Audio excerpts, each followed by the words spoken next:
Hey, traveler, Paimon. Oh, Paimon knows that voice! Over here.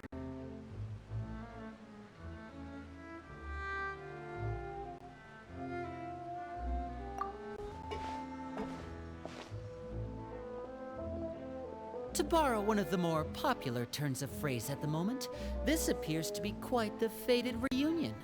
Running into you two out of the blue like this has really made my day. I certainly wasn't expecting it. You can say that again. What brings you to Poisson? Wait, Paimon's got it! You must be here for one of your magic shows, right? Actually, we've run into a bit of trouble on the home front, so Father arranged for us to stay in Poisson for the time being.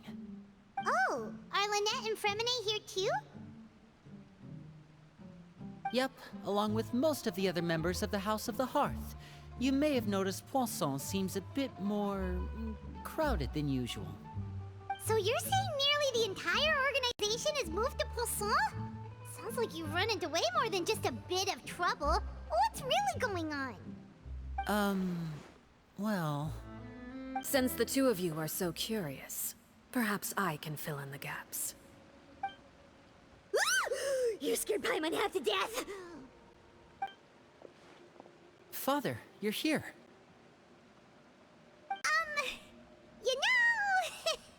on second thought, maybe we don't need to know? It's all probably super confidential House of the Heart stuff, right? We totally weren't trying to pry or anything. No need to be nervous. I could sense your genuine concern from your conversation just now.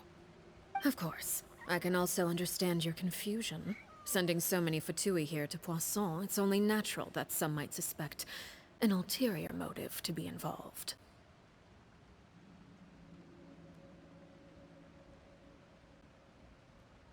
I understand.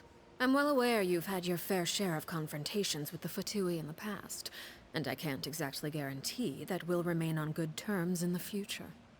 As for right now, however, I would say we have little reason to be at odds, wouldn't you agree? The House of the Hearth could stand to be more open with those who have worked so closely with us in the past. As for the issue at hand, well, it hardly relates to any ulterior motive. To be frank, it all stems from a certain rumor circulating around the House of the Hearth. It's an internal matter. What sort of rumor? A rumor that a certain phantom child is hiding away in the House of the Hearth. A phantom child? Ooh, just hearing the name is giving Paimon the creeps. A spirit that should have long ceased to exist is lurking in the shadows of the House of the Hearth. So I decided to bring the children to Poisson before continuing to investigate the situation. I expect I should be able to track down the spirit fairly quickly. After that, it's just a matter of resolving the situation, if you will. It shouldn't be much trouble at all. If you're curious, or if you still have some concerns, it might be advisable to stick around for a few days. I'm sure the children would be exceedingly pleased to welcome some visitors. Lenny, I'll leave you to entertain our guests. I have some matters to attend to. Of course, Father.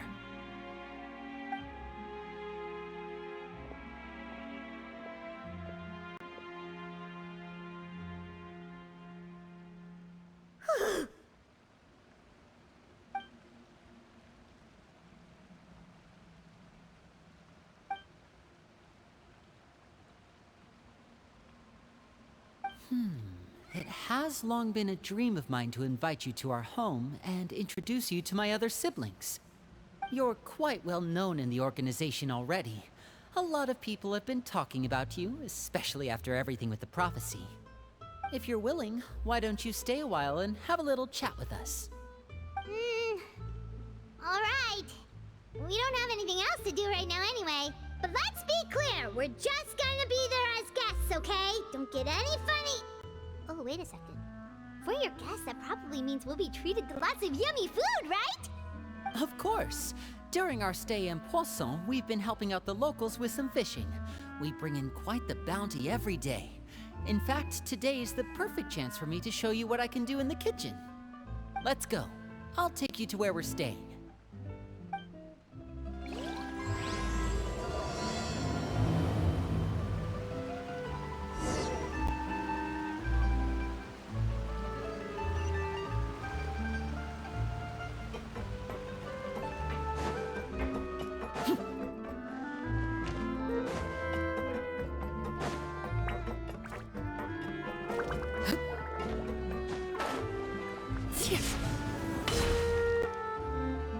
We rented this house from one of the locals to use as a temporary base. I'll come back later and tidy up a bit. After that, it should be all ready for you to stay in tonight. Awesome, thanks! So, where are we off to now? Well, when I happened to run into you two earlier, I was actually in the middle of distributing some supplies.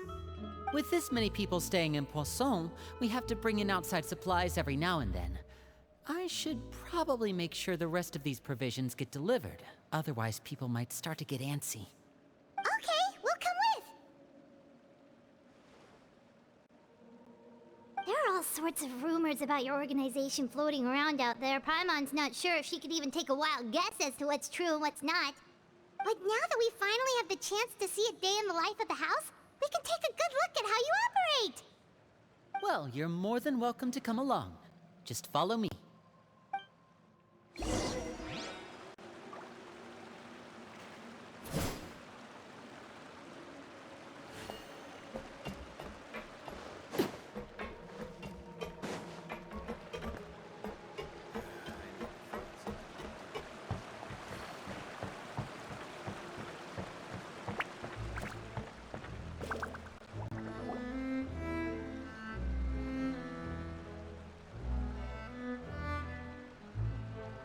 Linny! We're finally here. The supplies. I'm assuming you've... Brought them with me? Yep, here you go. Hello? Something caught your eye? It's the Traveler and Paimon! No way!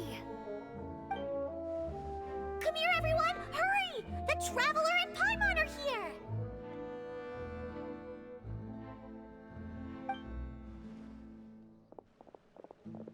One at a time, please. Don't crowd around them all at once. We don't want to scare off our guests now, do we? Oh, it's all right!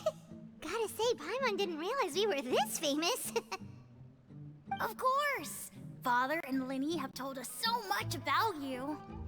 Father told us about how you helped Linny. According to her, you're a trustworthy friend. And as far as she's concerned, that's pretty much the highest compliment we've ever heard her give. As you can imagine, everyone's been very curious about you. I heard the Traveler is so strong that she can move a mountain with her bare hands.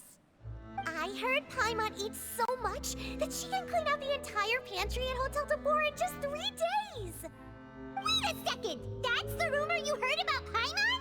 Oh, not cool at all! Oh wait, when guests visit, you're supposed to give them gifts and stuff, right? Oh, we don't need something like that. Besides, we don't have anything to give to you! Come on, we insist! I can give you some of my new potions. Just pick your poison. And by that, I mean medicine or actual poison. I've got both. Huh? Or maybe Shaplo can teach you guys about stealth! He's super good at it! He's never been caught. Ah, now that's not a bad idea. I know you usually prefer to fight head-on, but it never hurts to expand your bag of tricks, right? When it comes to eliminating your enemies, staying quiet can go a long way. Trust me, I would know.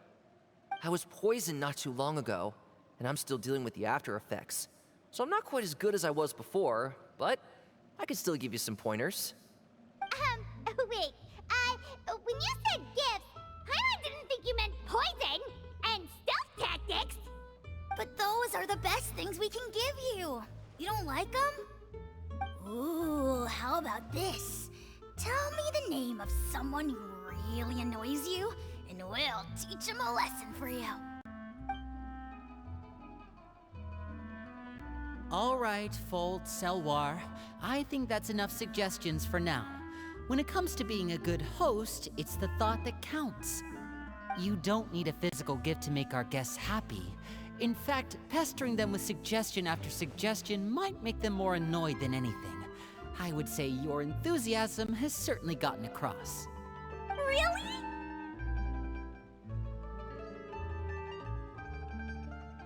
Awesome! It's been so long since we've had guests to play with. If there's anything you need, just let us know. Yeah, especially if it's poison or something. I've got all sorts of potions for that. Well, we'll talk to you all later. We've still got supplies to distribute. All right, see you later.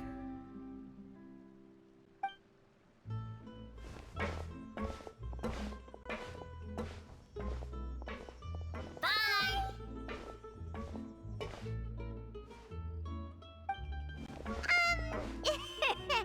Lynn, about all that poison and stealth tactics talk just now. Scared you, did it?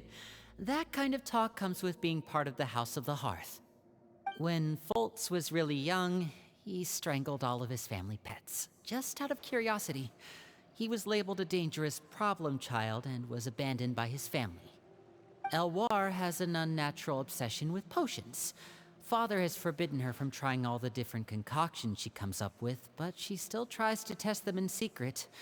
You really have to keep an eye on that one. Chaplot is around my age. While I'm mainly responsible for collecting intelligence, he handles surveillance. He's very passionate about his work and has no reservations about taking on some very difficult missions.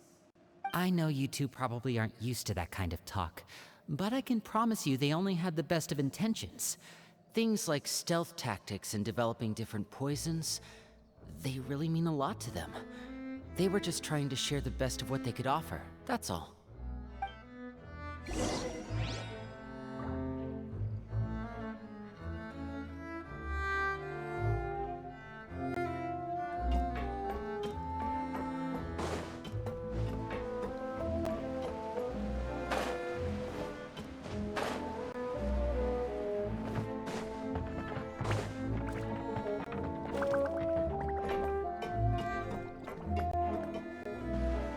Filial, supplies are here.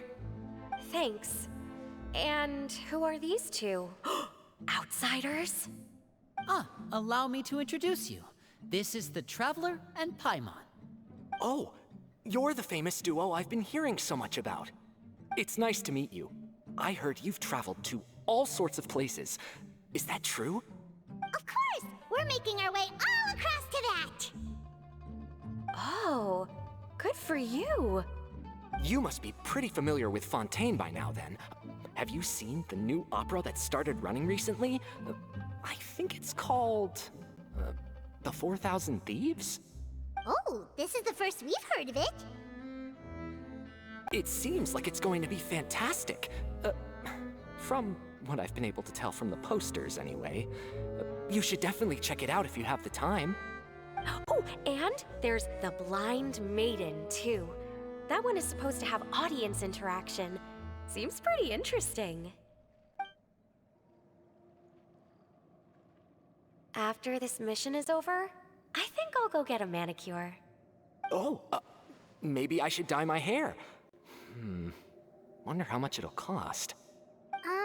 Is it just Paimon, or do these two seem much easier to get along with than the others? Looks like the House of the Hearth has some normal members after all. I heard that. Oh! Oops. I'm guessing you're referring to Foltz and the others? Yeah, we're definitely not all like them. I bet those crazies are practically foaming at the mouth right now. I'm sure they just can't wait to get back to Snezhnaya to carry out the plan. That's enough, Filial. Don't talk about family members behind their back, right? Whatever. Let's go. Guess this is goodbye then. If you ever have some time, we should go see the opera together.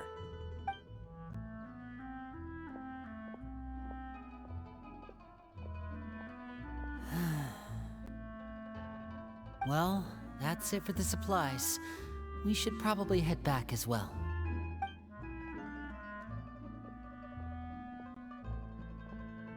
Well, they didn't seem too happy with each other. Seems like there could be something more going on here.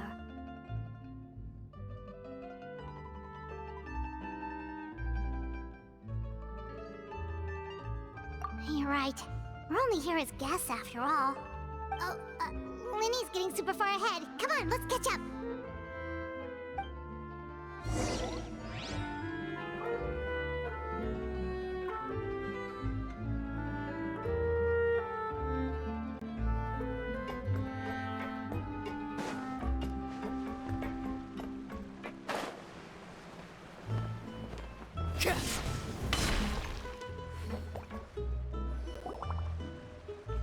So, what do you think of the members you've met so far?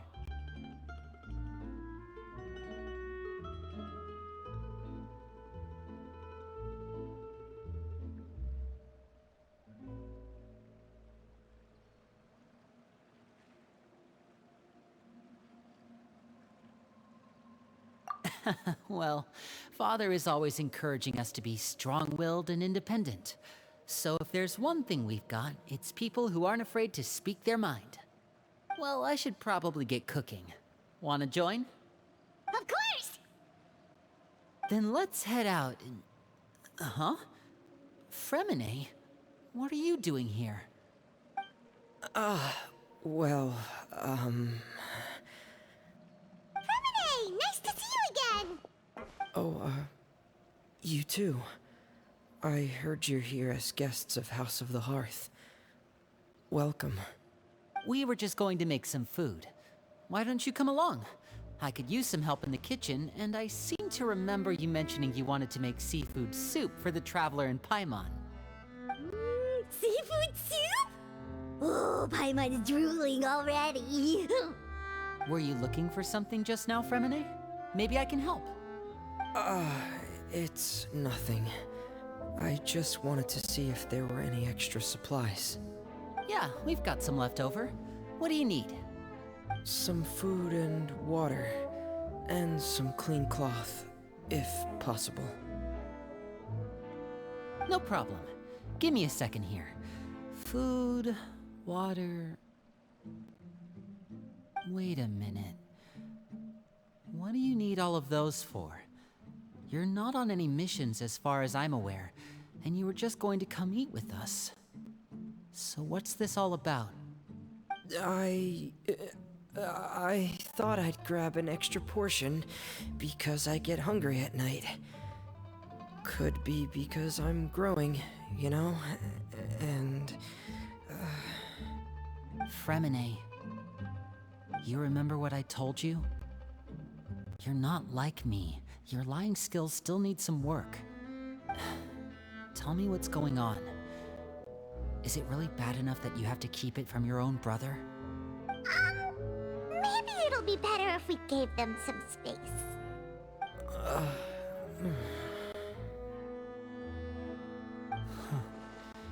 This is the first time I've seen that kind of look on your face. Whatever happened, does it have something to do with Father? Yes. Just follow me.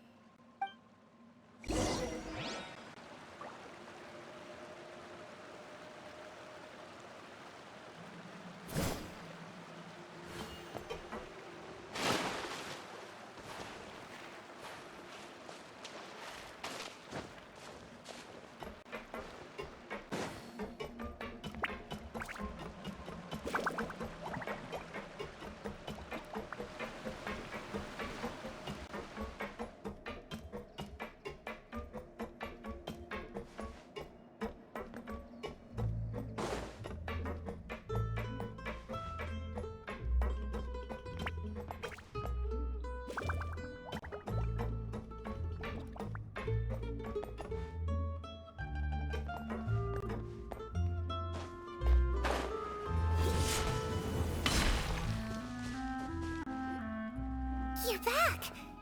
Oh, and you've brought some friends with you this time. Hello, my name's Linny. I grew up in the House of the Hearth. And you are? Hi, Linny. I'm also a child of the House of the Hearth, just like you. You can call me Clairvy. Clairvy? It's nice to meet you. Does that name ring any bells, Linny? No, not at all. That's not a name we have on our roster, I'm sure of it. What I'm not sure of, though, is how she managed to sneak in. She must be the phantom child Father's been searching for. From the looks of it, I'm guessing you were the one that found her, Fremine. You, haven't told Father, have you? No, I haven't told anyone. I've just been keeping her hidden. For how long? About half a month now. So ever since we got to Poisson, then. Do you have any idea what you're doing? I know what I'm doing. Really? 'Cause from where I'm standing, it looks like you're hiding the very person Father has been trying to find. If Father finds out about this, everyone involved is going to be punished. You know the rules of the house, Fremine. I know you do. Father doesn't tolerate any form of betrayal. So why are you doing this? I've thought it through. And I just can't hand her over like that. Linny, don't you remember last year? Chaplot nearly died after getting poisoned during that one mission. He wasn't able to get back before the poison started taking effect, and not a single person was there to help him. That night, while I was sleeping, I heard a voice telling me to go save him. I opened my eyes, but I couldn't find the source of the voice. I thought maybe I was just hearing things, but I went to look for him anyway. Luckily, I got there with enough time to save his life. That feeling of being haunted, of hearing voices, it's happened many times in the House of the Hearth. I'm sure you've noticed. So what you're saying is, that was her? She was the one who spoke to you that night? Unless there are other spirits roaming around the House of the Hearth, I don't think there's any other possibility. If Clairvy were our enemy, it wouldn't matter whether she was a spirit or an actual child. I would have acted without a second thought, because that's what Father ordered us to do. But she's been living with us, helping us from the shadows all this time. I think that makes her family. I couldn't just hand her over to be dealt with. Not when there's so much we still don't know. So what's your plan then? You can't keep her here forever. Someone is bound to find out eventually. I haven't thought that far yet. I don't want to disobey an order from Father, but I also don't want to put Clairvy in danger. Come with me. There are a couple things I'd like to say to you in private.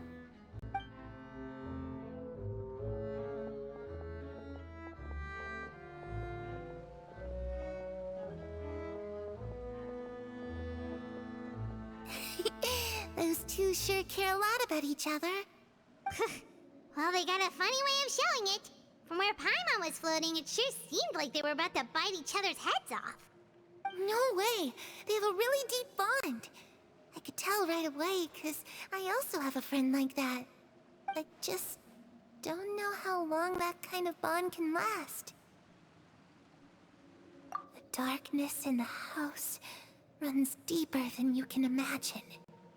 No one can get out alive. I'm sorry, Linny. I really didn't mean to drag anyone else into this. Oh really? You didn't mean to? 'Cause I for one wish you did. Huh? What do you mean? You know, when we were younger, you didn't call me Linny. You called me brother, just like Lynette. We grew up together, the three of us. We were all orphans, all rescued by Father. Of all the siblings in the House of the Hearth, I think our bond was the closest. Later on, when you started calling me Linny, I wasn't actually surprised. After all, Lynette and I are related by blood. We've had to depend on each other to survive long before we joined the house. Linny, The darkest and most difficult moments of my life happened before you and I had ever met. I'm sure that's true for you as well. Even so, Fremine, we've stood by each other for all these years now, and to me, that means more than blood. You and Lynette are the most important people in my life. No one can replace you. So I won't let you face anything alone. Not if I can help it. Oh, looks like things are getting kinda heated between Linny and Fremine. Maybe we should go check on them.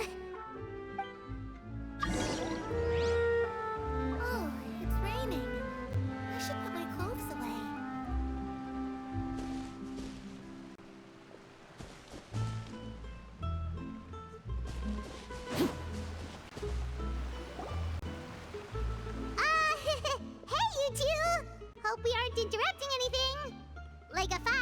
Or... Oh, wait a minute, Fremine. You're not crying, are you? Is everything alright? Everything's fine. Thanks for asking. Well, we're all friends here, right? We've been through so much together, so if there's anything we can do to help, just say the word. It's just a small family dispute. It's not something our guests should trouble themselves with. In fact, it might be better if your stay ended here.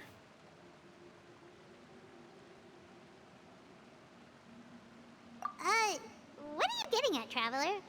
When guests are around, families are often on their best behavior. And any disputes are less likely to escalate.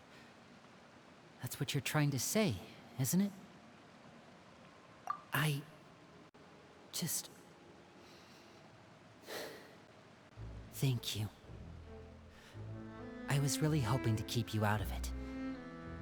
But even if I could think of some other reason to turn you away, I'm not sure I could convince you. I know things could turn dangerous, so I promise you this. From now on, I'll protect you like my life depends on it. Me too. Well, back to the matter at hand then. If we don't plan on handing Clairvy over to Father, then our only other option is to solve the mystery of her identity before Father is able to track her down. That means finding out where she came from and what she's doing here. Then we can send her on her merry way and pretend like none of this ever happened. I've tried that already. And? And... nothing. I tried taking her somewhere really far away, but... after some time, she just reappeared. She even came with us all the way to Poisson. It seems like wherever the house is, she follows. I don't know much about spirits. Do you two have any ideas? Let's see here. Paimon remembers hearing something like, if you fulfill a spirit's last wish before they die, they'll let go of whatever's keeping them here and return to the ley lines. Oh, it's just that Paimon doesn't really remember where she heard that, so it's not guaranteed to work or anything. Well, sounds like it's worth a shot. Guess that means we should go ask her about her wish. But first, Fremine, I need you to promise me something. What is it? I need you to promise me that this will stay between the two of us. We're the masterminds behind this whole thing. No one else gets involved. Can you do that for me? Of course. I promise. All right. Then let's seal the promise just like when we were kids. Fist bump on 3. Ready? 1, 2, 3. I swear.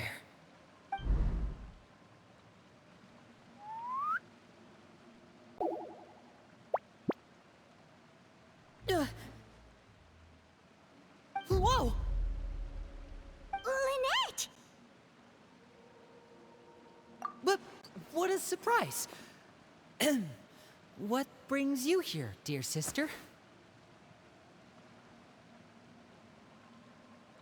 And, when exactly did you get here?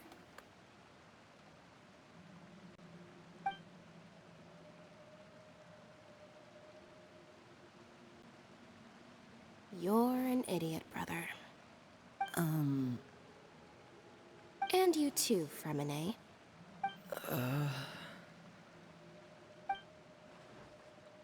You 3, Traveler. And you 4, Paimon. Wait, what did we do? I've seen Clairvy around the House of the Hearth before. I hadn't seen her in Poisson, so I figured she must not have come with us. But it turns out, you were just hiding her. I heard you talking about your plan. Rather than steering clear of the situation, I'd rather fully join in.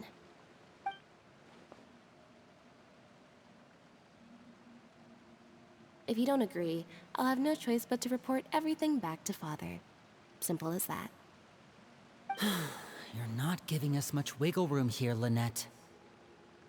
Well, I guess we're all in this together then. After we talk to Clairvy, we'll figure out our next move. There's no time to lose. Let's go.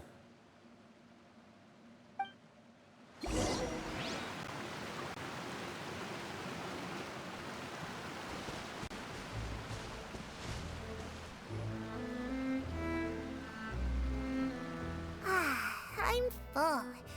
Thank you for bringing me this food, you guys.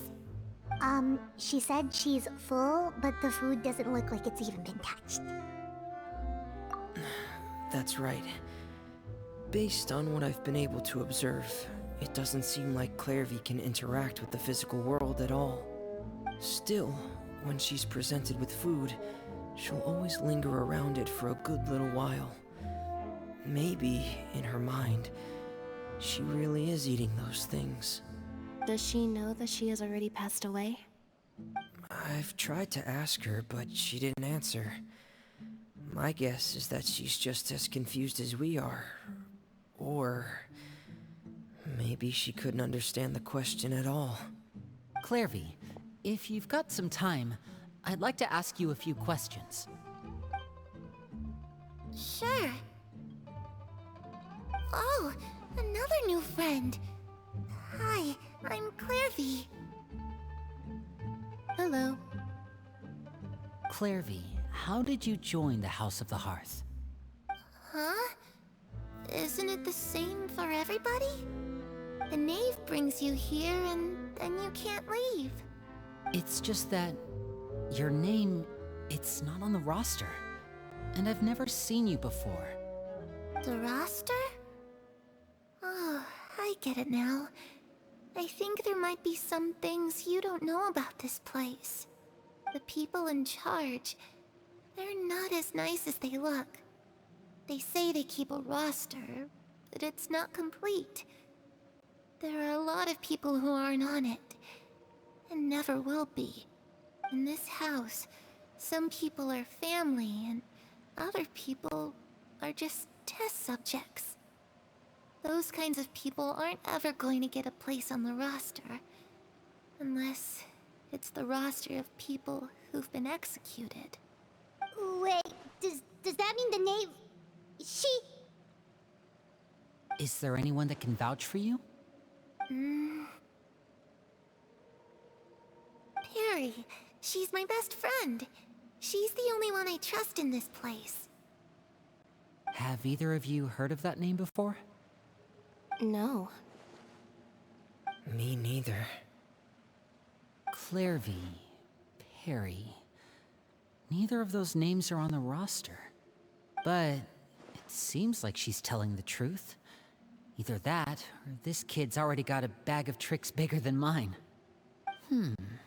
Maybe we should try a different approach. Clairvy, do you have a wish? A wish? It can be anything you want. Just imagine. It's your birthday, you're blowing out the candles, and your wish is...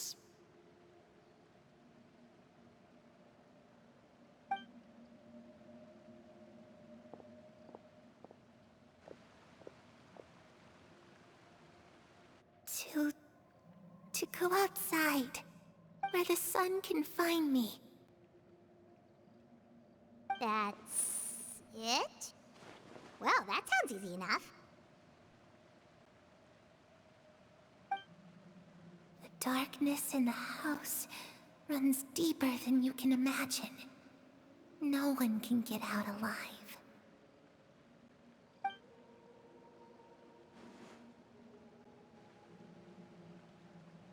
Okay, time to divide and conquer. Listen up, I've got a plan. I'll try and find a way to use basic illusory magic to take Clairvy outside and bring her somewhere with sunlight. Lynette, try and find the list of executions that Clairvy was talking about, and see if her name is on it. Fremine, you stay in Poisson. We can't be the only ones who've had run-ins with Clairvy. I need you to collect intel on everything she's said and done. Understood. I'll try my best. What about us? What should we do? I really appreciate your willingness to help, but this is a family matter. I don't want to drag you in too deep. It's too risky. Let me think. Since Father considers you to be guests, maybe you could stick by her side for a little while. You don't need to do anything except keep up some nice, casual conversation. Ah, Paimon gets it. You want us to distract her. I'll give you a magic bird. If Father suspects something, all you need to do is release it when she's not looking, and it'll alert me that something's wrong. Of course, that's only as a last resort. If Father doesn't seem to notice us, there's no need to make contact. We'll reconvene here tonight after all's said and done. If the worst-case scenario happens and we're discovered, just tell Father everything.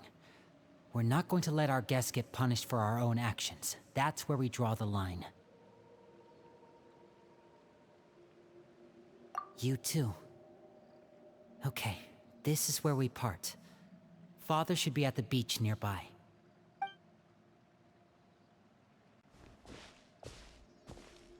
I really hope this goes well. No, it has to go well. That's the only way this can get resolved.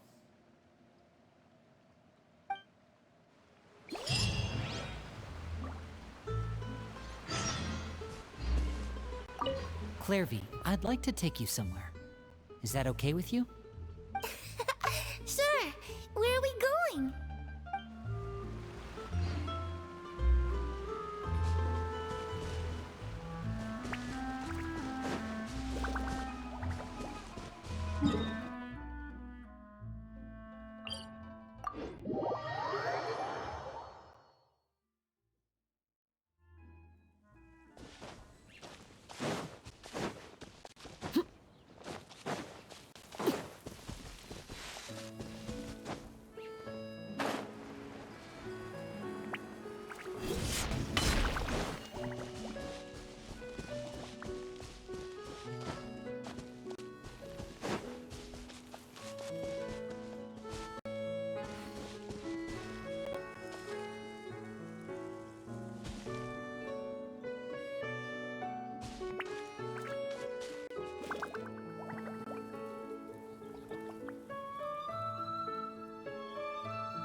It's the knave!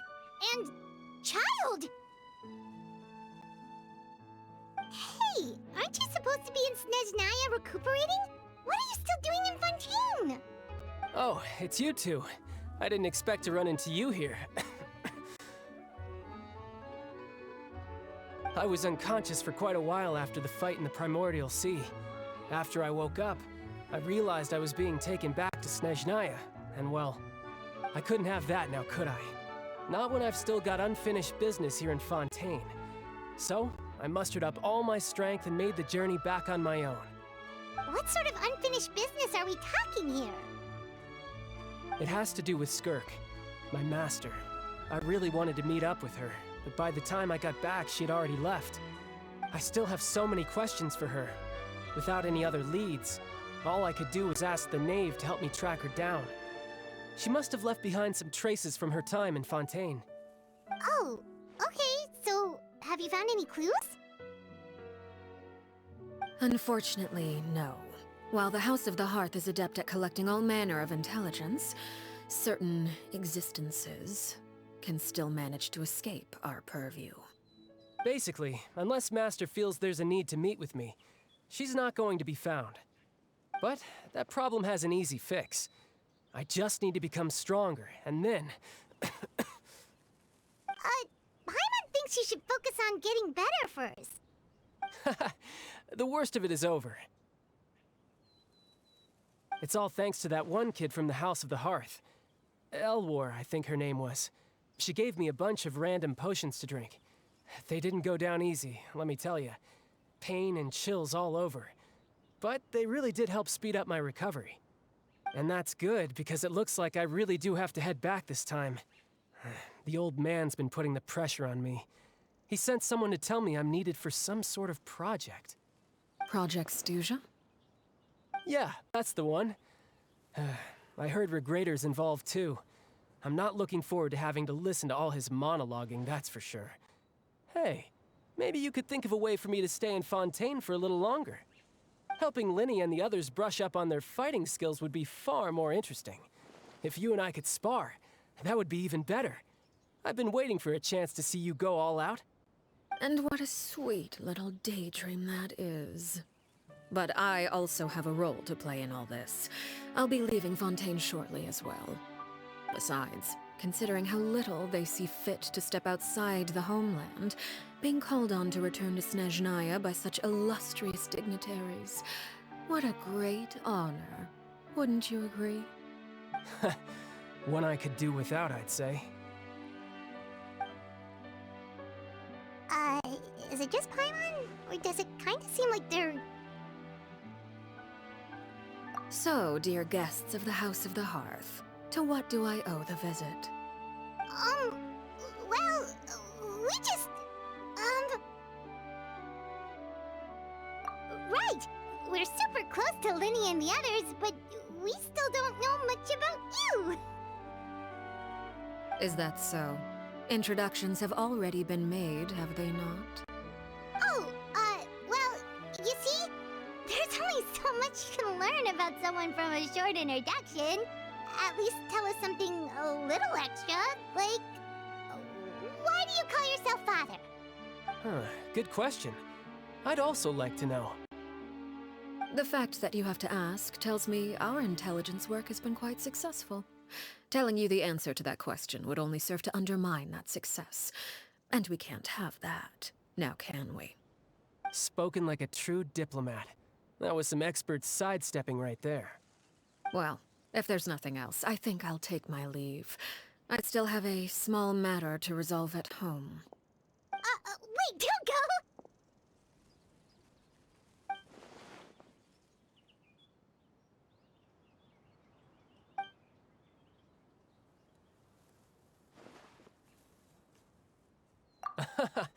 I'd also like to hear the answer to this. I've met some of the members of your organization, and they all seemed like really good kids.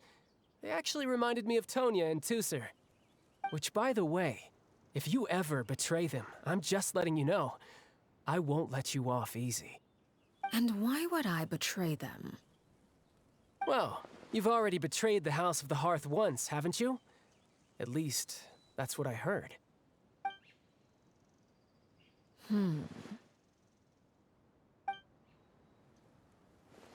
Okay, I admit.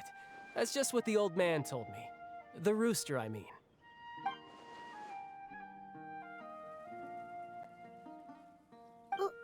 Wait, did you really do something bad to those kids? Never mind what I've done. I'm more curious as to what the mighty rooster had to say. Care to enlighten me? Well, nothing much. Just some stuff about you taking out many other members of the House of the Hearth, and even going so far to attack your own family. I see. Huh. Based on your reaction, I'm guessing it's all a bunch of lies. Hardly. I don't appreciate his particular turns of phrase, but I suppose he didn't say anything untrue. Although, it would be more accurate to say that there is a certain level of prejudice involved, but I don't intend to clear that up just yet. Prejudice has a funny way of concealing the real truth behind certain things, an attribute that I find to be quite advantageous.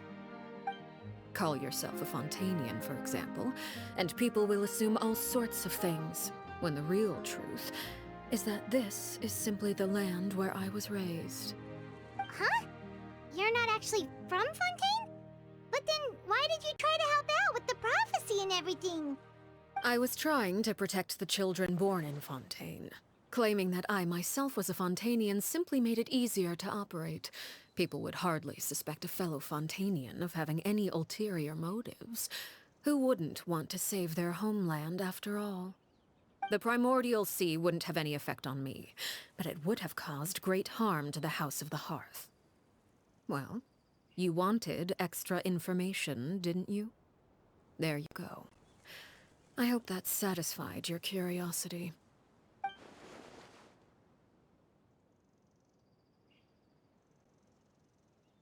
So, you stayed in Fontaine for the kids. I guess I was wrong to believe you'd betray them. Apologies. Looks like I was holding on to some prejudices myself. Good. Like I said, I like it when others have misconceptions of me. Actually, while I was recuperating at the House of the Hearth, there was something else that really caught my attention. I heard that members always resolve disputes and arguments with a friendly spar, and the loser has to back down. Seems pretty cool if you ask me. Would also give them plenty of opportunities to hone their skills. Well, that's only a recent development. In the past, such spars weren't nearly so friendly. The losing party would lose everything, including their life. They were that high stakes? Whew, at least that's not a thing anymore. Well, the current atmosphere's not half bad. I'm a bit jealous, actually. You've got so many family members around you, and you even get to live with them. Having a lot of family around means dealing with a considerable amount of bickering and scheming. Once Tonya and Tusser enter their rebellious phase, I'm sure you'll understand. Just imagine. Tusser becomes obsessed with plucking out strands from the rooster's mustache, or Tonya decides to dye her hair 42 different colors. Okay. I get the picture.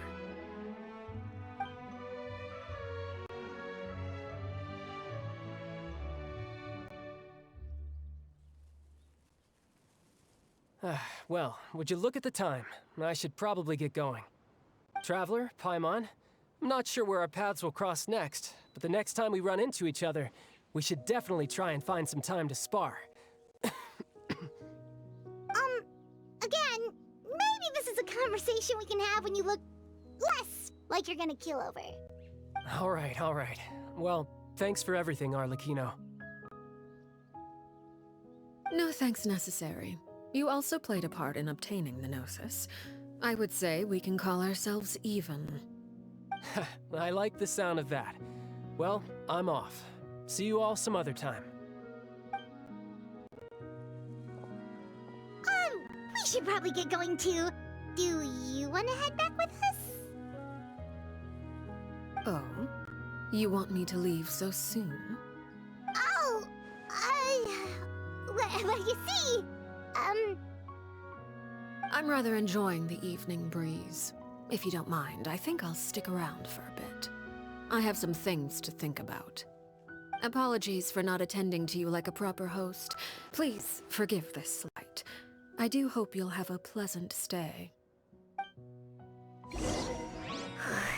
We managed to keep her distracted until nightfall. Good thing Child was there to keep the conversation going. You don't think she suspected anything, do you? Oh, I wonder if Liddy ran into any issues. Let's hurry back and see how everything went.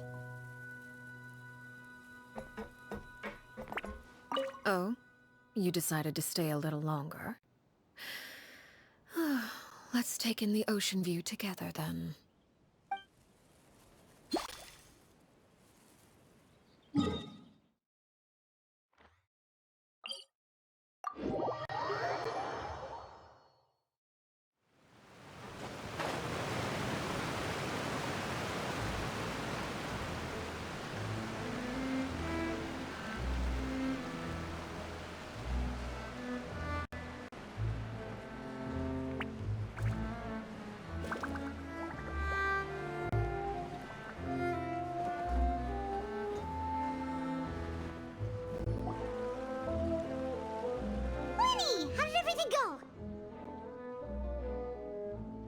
Well, long story short, we ran into a small issue. Clairvy can't go into the sunlight.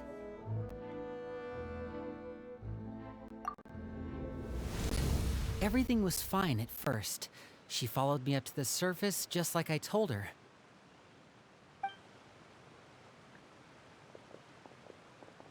But as I led her out of the shadows and into the sunlight, she vanished.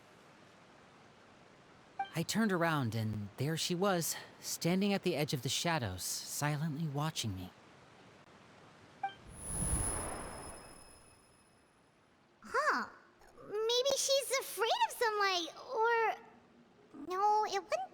wish if that were the case. Well, we could always try pushing her into it. Oh, true. I've pretty much tried it all already. Nothing worked. Eventually, the sun went down, so all I could do was bring her back here.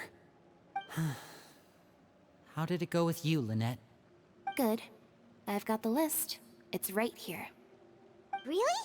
Well, what are we waiting for? Let's take a look!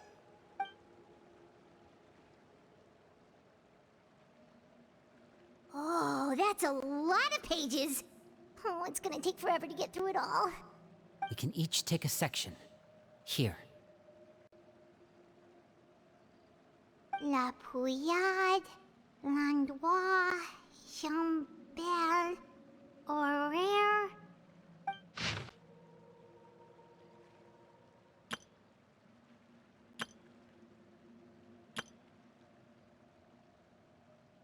Oh, yikes. That Horaire guy has a huge scar on his face. He's kinda giving Paimon the creeps. Ah, I've met him before. The scar is from an injury he received during a mission. I still remember him joking with me about it. He said any future lover would take one look at him and then lose all interest. Did he say anything else? Well, I asked if there was someone he was interested in. He said no, and that's where our conversation ended.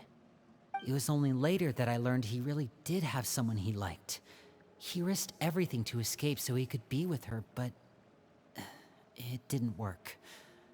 One day, Father asked to see him, and, well, I never saw him again after that. Wait, so that means the knave, she...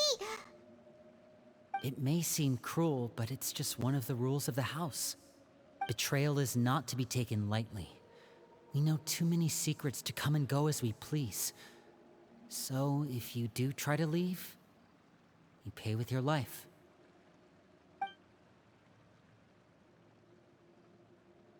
Her name's not here, huh? Well, that's not too surprising. It doesn't seem like this list is complete. It only contains records dating back around 5 years. Let's shift our attention then. Fremine, were you able to find anything out? Fremine. Sorry. I was thinking about something. I managed to talk to quite a few people, but I couldn't help but notice that the atmosphere in the house was a little... strange. Strange?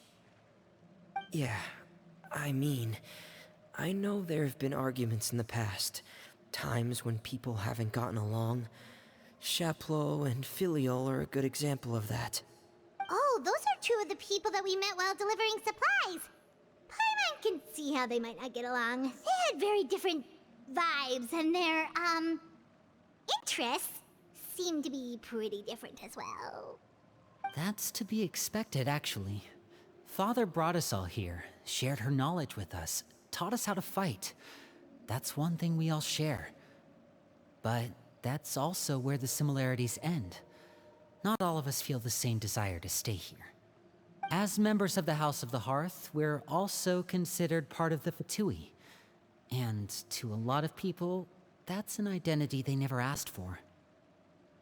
Certain members get older and realize they want something else for themselves. But considering the rules of the house, most people would never say that out loud. People like Chaplot and Foltz are loyal to Father and her vision. They're proud to be part of the Fatui. Filial and Nantoy, on the other hand, well, they aren't quite as enthusiastic. These kinds of conflicts have always been there. It's not like Father is in the dark about any of this. Well, that's true. But it just feels like things have gotten worse lately. Filial and the others, it seemed like they were meeting in secret to talk about something. I can't say for sure, but I think they've met Clairvy. You think she's been inciting them to act out? No, not exactly. But I wouldn't be surprised if she said something to them about The darkness in the house, and how deep it runs. She's told me about it before. Experiments being run on children. People being used as pawns on the battlefield without so much as the strength to survive. And they just believed all that? Without any evidence? Clairvy's words probably gave them the excuse they were looking for. Whether they actually believe them to be true is secondary. This is all because of Project Stuja, isn't it?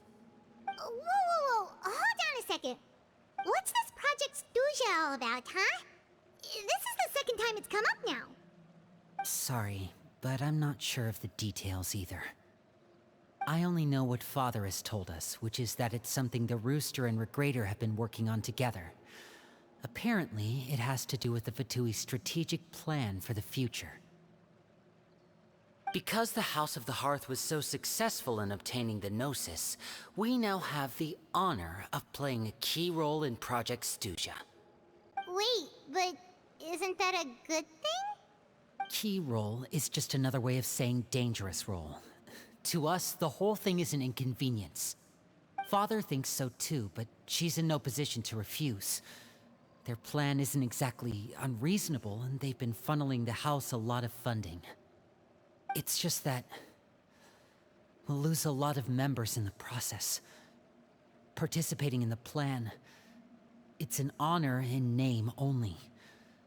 What they're really trying to do is subdue us. The existence of an intelligence organization outside their control makes them feel uneasy.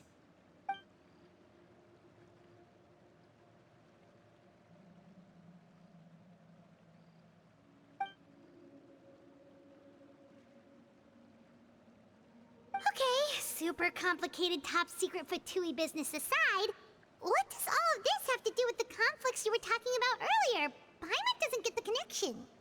External pressure has a way of exacerbating internal strife.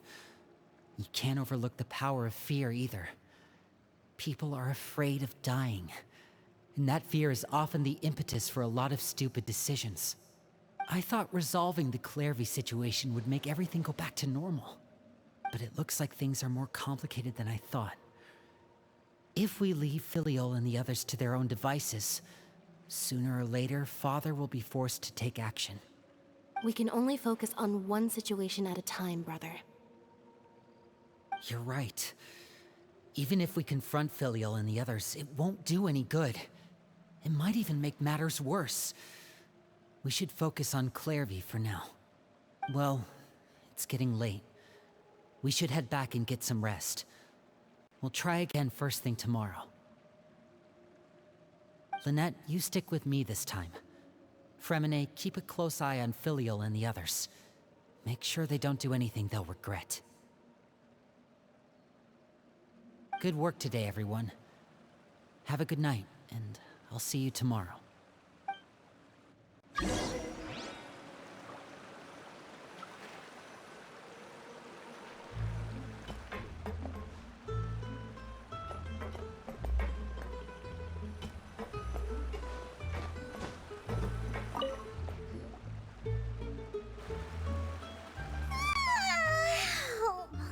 Looking forward to an early night, but she can't sleep at all.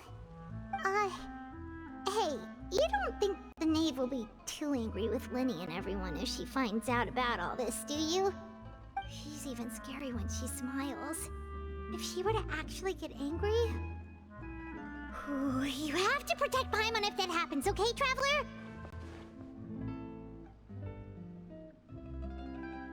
Oh, well, in that case, we should just plan on running away. We'll grab Linny and the others and we can make a break for it as fast as we can. Look!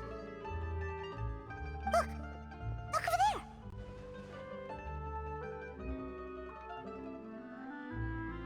Quick! Let's catch up with her before anyone sees!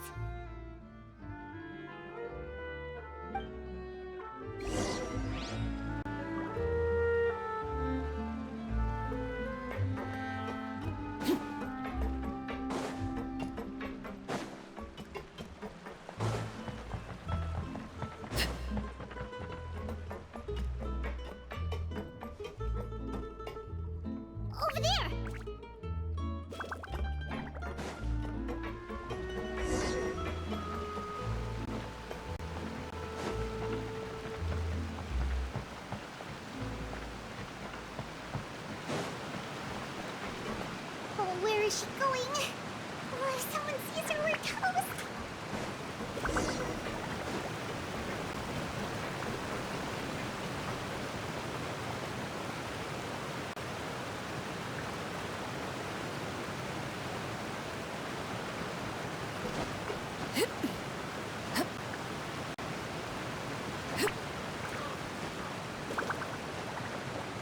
Oh, look!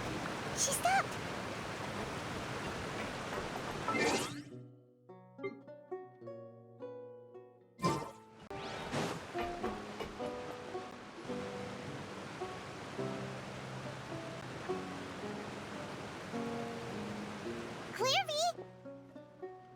Shh. I opened the window while no one was looking. Look how pretty the outside is. If only I could have more than this. You probably think I'm being silly, huh? All this hopeless resisting. It's better to dream of what I could have than try to make it a reality, right? Please, help us get on the same page here, Clary. We need you to tell us what you know. Can you do that? Sure. Although, after you hear all this, I think you might regret that decision. Everyone in this family is nothing more than a tool. Something to be used and exploited. We're all expendable. Including me. As long as you're useful, you get to stick around. Lose your value. You're handed over to the doctor, experimented on, and given a fate worse than death. I've seen it happen again and again, and I've had enough. You're saying the knave did all that? It's just, that doesn't seem like something she would do. She's scary and all, but it seems like even she has lines she wouldn't cross. I knew you wouldn't believe me. Everyone thinks she's a good person. They all think of her like a real mother. Mother? But she doesn't deserve that title. She's disgraced it and tarnished it. And if I had things my way, I'd never see her again. If only Perry were here, she'd understand. Perry. There's that name again. Also, Paimon's getting a strange feeling. It almost feels like she's not really here with us. Paimon can't tell if she's actually talking to us or if she's mistaken us for someone else. Well, in any case, it seems like she really needs someone to talk to. We should keep her company for a little longer. She looks so young. But it seems like she's been through a lot. It's getting windy. I should close the window. Ooh, look at the moon. Isn't it pretty? Hey, wanna hear a secret? I heard that if you look up at the night sky in Snezhnaya, you can see the aurora. It's supposed to be super pretty. Even prettier than the moon tonight.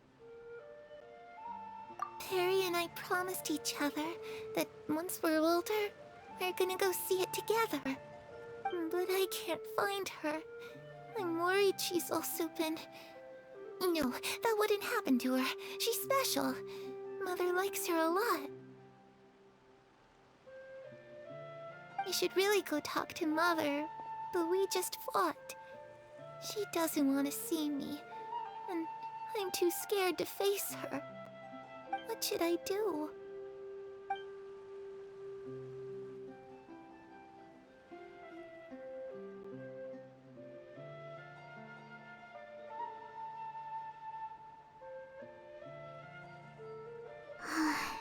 Paimon really doesn't understand what's going on with her. Well, let's head back. We've got an early morning tomorrow.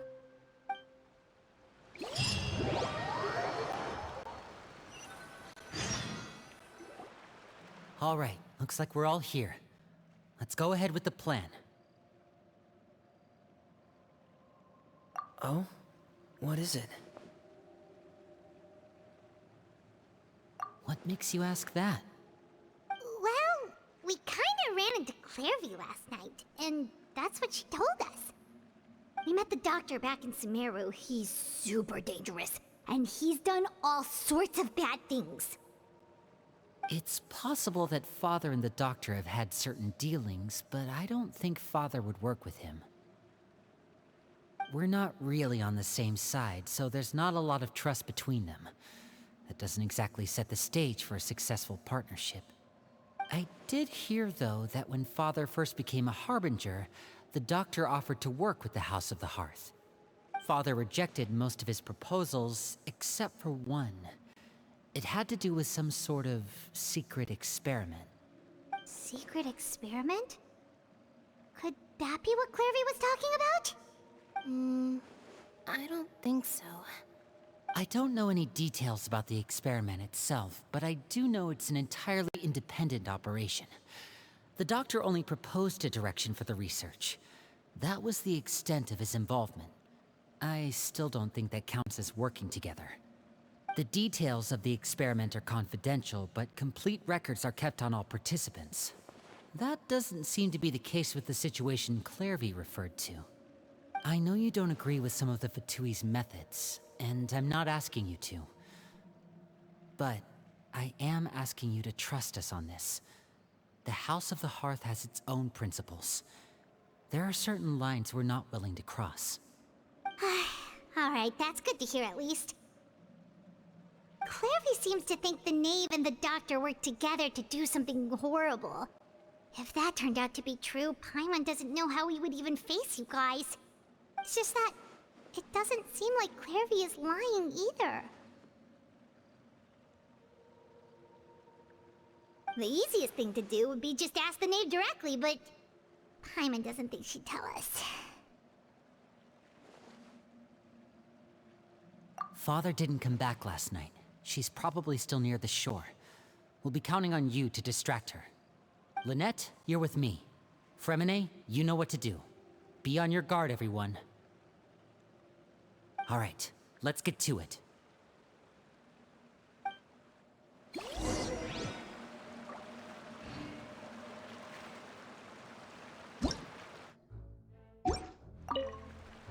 Where are we going today? Let's try somewhere further away this time.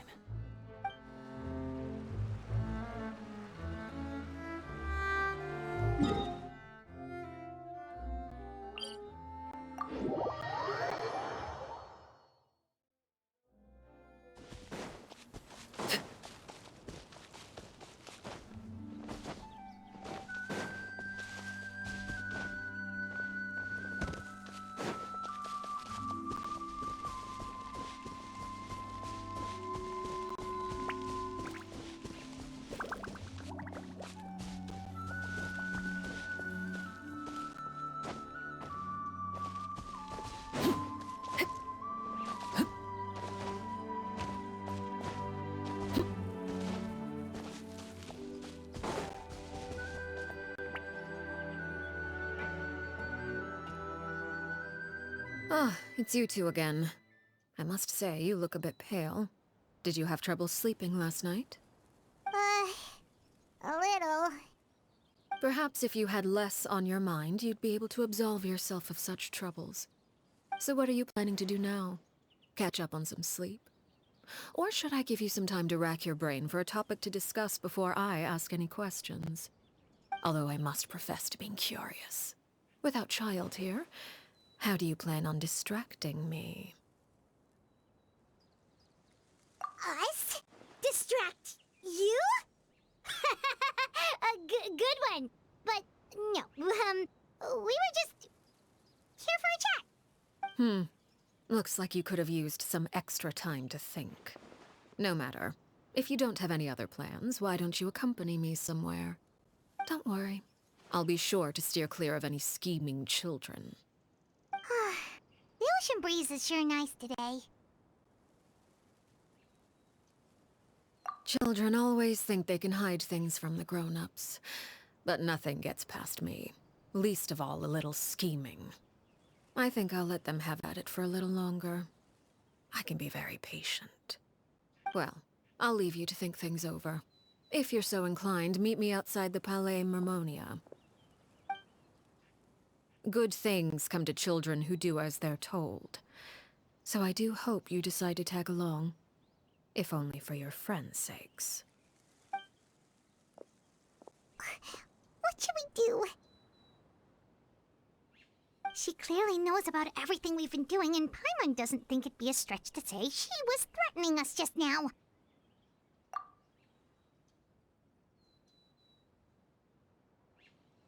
Oh, good idea. Hopefully he sees it in time. Well, we should probably head to the Palais Mermonia. Paimon doesn't want to find out what happens if we don't show up. Based on what the knave was saying just now, it sure didn't seem like it'd be anything good. Okay, then we probably shouldn't keep her waiting.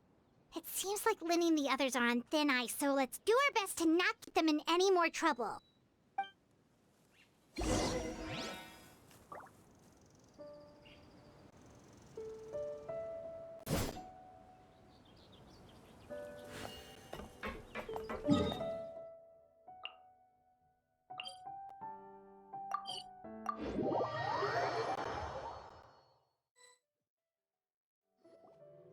Seeing as we still have some time before my meeting, we might as well enjoy some pleasant conversation while we wait. I'm glad to see you get along with my children. Being surrounded by good companions is necessary for a child's development. You're not planning on doing anything to them, are you? I assume you're referring to Lynnie, Lynette, and Fremine. Although, there's that situation with Filial and Nentoy as well. It appears quite a few people have been acting out lately. No matter. I'm not one to discriminate. All those who betray the house meet the same fate. There are no exceptions. Does that mean you're going to kill them? Oh, are you here to beg for their lives? I'm sorry to disappoint, but the rules of the house change for no one. In my organization, everyone is responsible for their own actions. But don't you care about them at all? They really respect you. They even call you father. You must feel something for them. Any organization in which feelings come before principles is one destined for ruin. The House of the Hearth is hardly an exception. You could say our principles are more stringent than most. Perhaps I can offer you this consolation at least. As our guests, you two will not be held accountable along with them. I would imagine Lynnie, Lynette, and Fremine will be able to keep their lives. As for Filial, Nentoy, and the others, I'm afraid there's little I can do. They can try to escape, but once you know our secrets, there's no getting out alive. But that's awful. Ah, you seem concerned. Out of consideration for my guests, I suppose I could turn a blind eye for a little longer. If Lynnie and the others manage to dispose of Clairvy in the meantime, all evidence of their wrongdoing will be lost. In that case, I could hardly punish them for something I couldn't prove. If their efforts are unsuccessful, on the other hand, all will be held accountable. And the punishment will be severe. Of course. Oh, and here, I believe this belongs to you. Do try and keep better track of it next time. It takes a considerable amount of time to train a bird like this. It would be such a pity if you were to lose it. Permanently. Wait, where did you get that? Well, I'm afraid that's all the time we have to chat. Now, for the matter at hand. I asked you to meet me here because I have business at the Palais Mermonia. It has nothing to do with you, but I think it would be prudent for you to stick by my side for the time being. There will always be time later to run off and tell Lynnie what you've learned. Well, time to go. Looks like we wrapped things up just in time.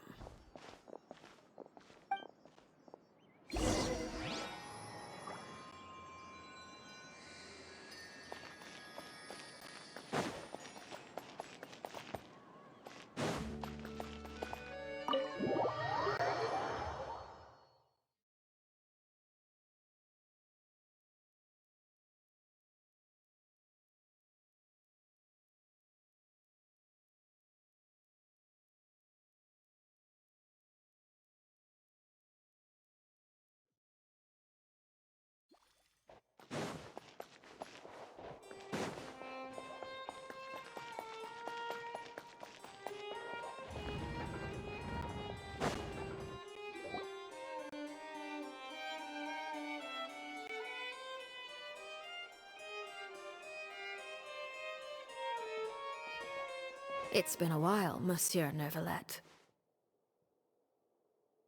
I must say, I wasn't expecting my meeting request to be approved quite so quickly. The Palais Mermonia operates with an efficiency worthy of admiration. It is only right that an esteemed diplomat such as yourself should be afforded the proper level of respect.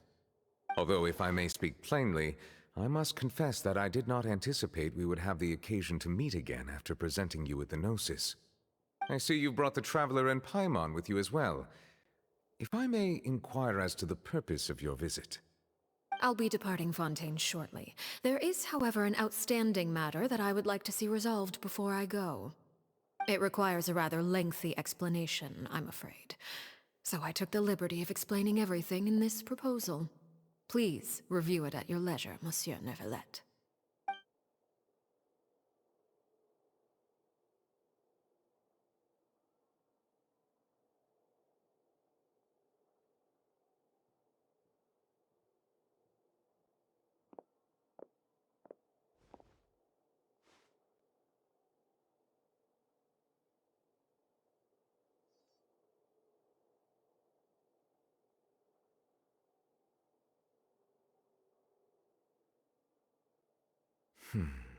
I understand your request.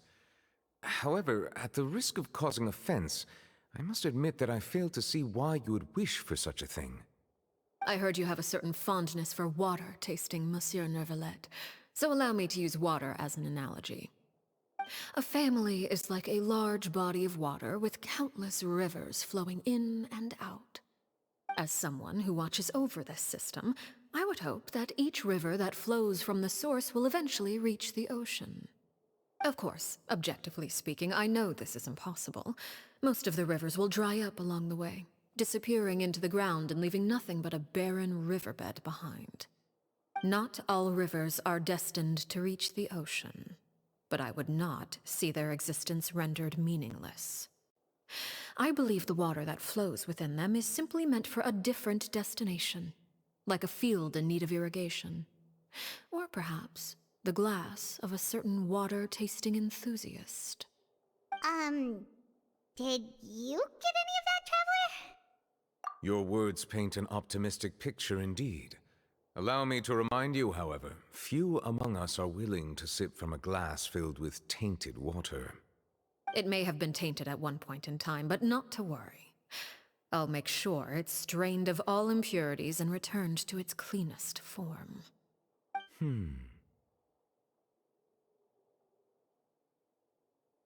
I seem to recall there being a transactional aspect to your proposal.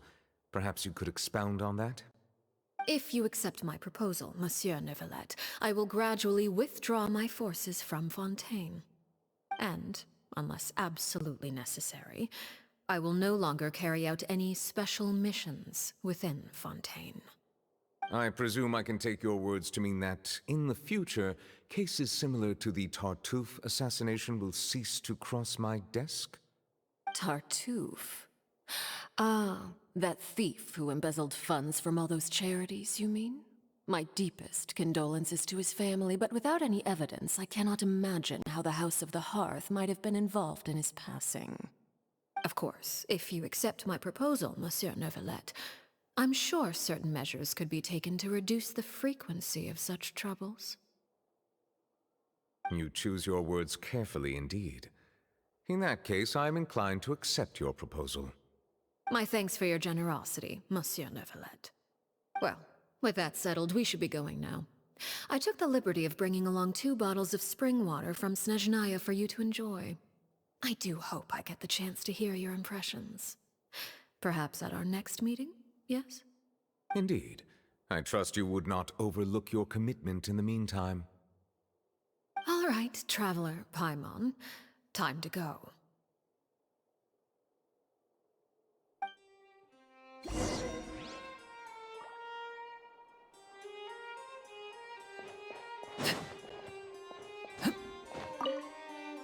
I believe I've told you before that my emotions easily resonate with those of others.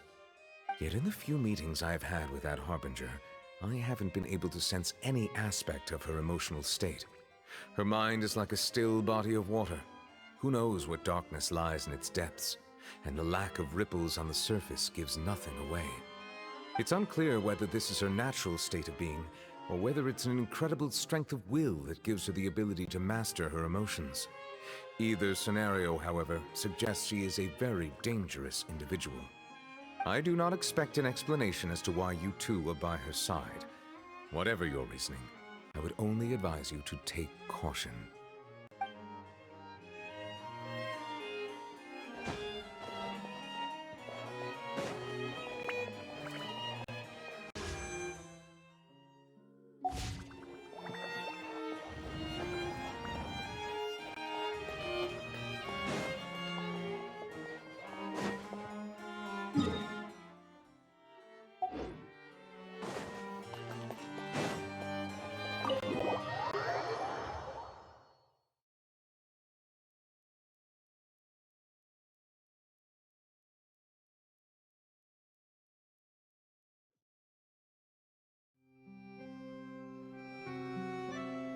So, what exactly were you talking about back there?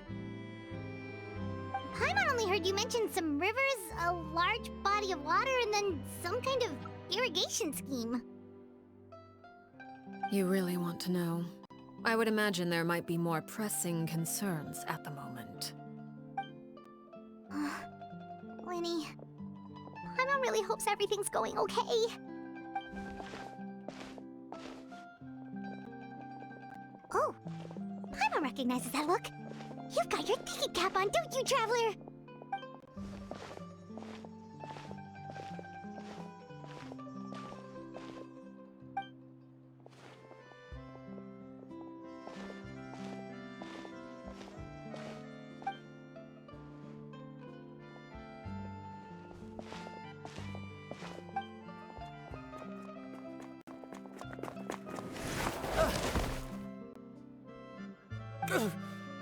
Oh, shoot. Are you alright? Oh, jeez. I'm so sorry. I was so focused on selling these papers, I wasn't looking where I was going. Well, let me make it up to you at least. Here, take this paper. On the house.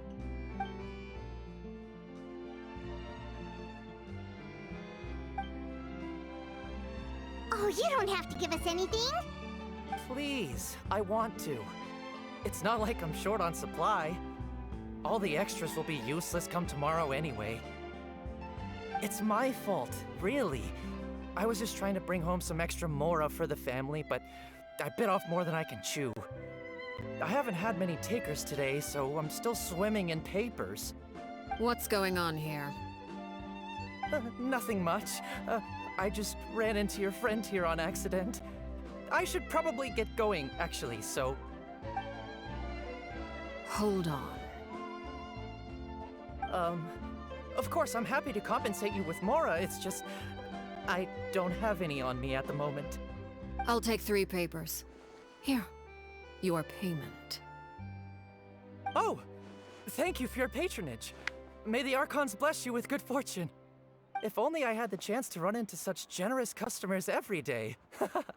I should probably just take on a smaller inventory though, right? I'm getting married soon, so sometimes it's hard to not get ahead of myself. Anyway, I should head out. Goodbye! Well, now that my affairs are settled, we should take the boat back to Poisson. We've even acquired some light reading to enjoy along the way. Actually, why don't we stick around for a little longer? Paimon just realized how hungry she is. She can't head back to Poisson on an empty stomach.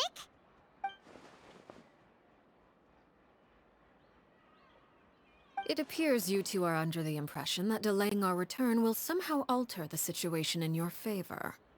I'm sorry to ruin your fantasy, but your efforts are meaningless. That being said, I could be persuaded to give Linny some extra time. I just have one condition. If you agree to my request, I'll even answer some of your questions. You're quite curious about Clairvy, are you not? And my relationship to her. Wait, why are you being so generous all of a sudden? You're not gonna ask us to do something bad, are you? You overestimate yourself. You don't have the talent for bad things. Then what can you possibly... The most important consideration in a negotiation is that both sides receive something they want. Demands and threats only get you so far.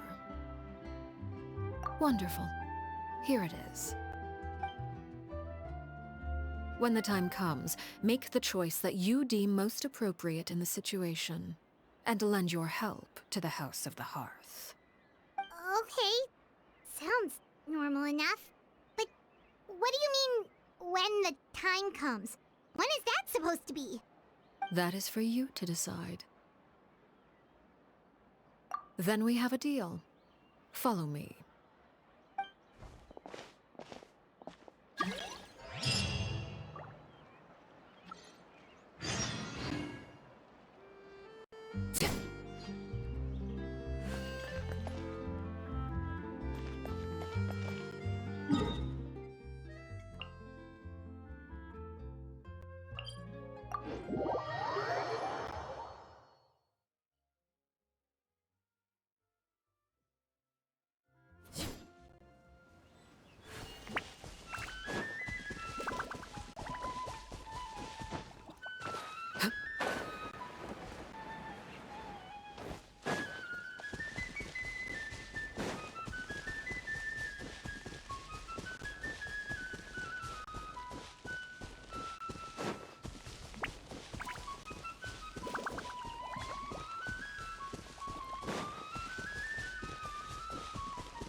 What is this place?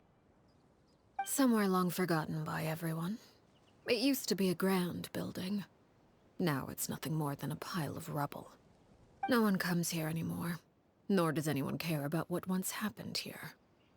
Although, this place does have something to do with the story I'm about to tell you. It was before I became a Harbinger, and before Lyney and the others joined the House of the Hearth. Due to certain events, I first killed Clairvy and then her mother. And this is where it all happened. You were the one that killed Clairvy? Patience now. Allow me to explain Clairvy's side of the story first. I'll start from the beginning. Clairvy was 6 years old when she was brought by her mother, Crucibina, to live in the House of the Hearth. From the outside, it seemed like a fairy tale. A thriving family made up of kind adults and friendly children.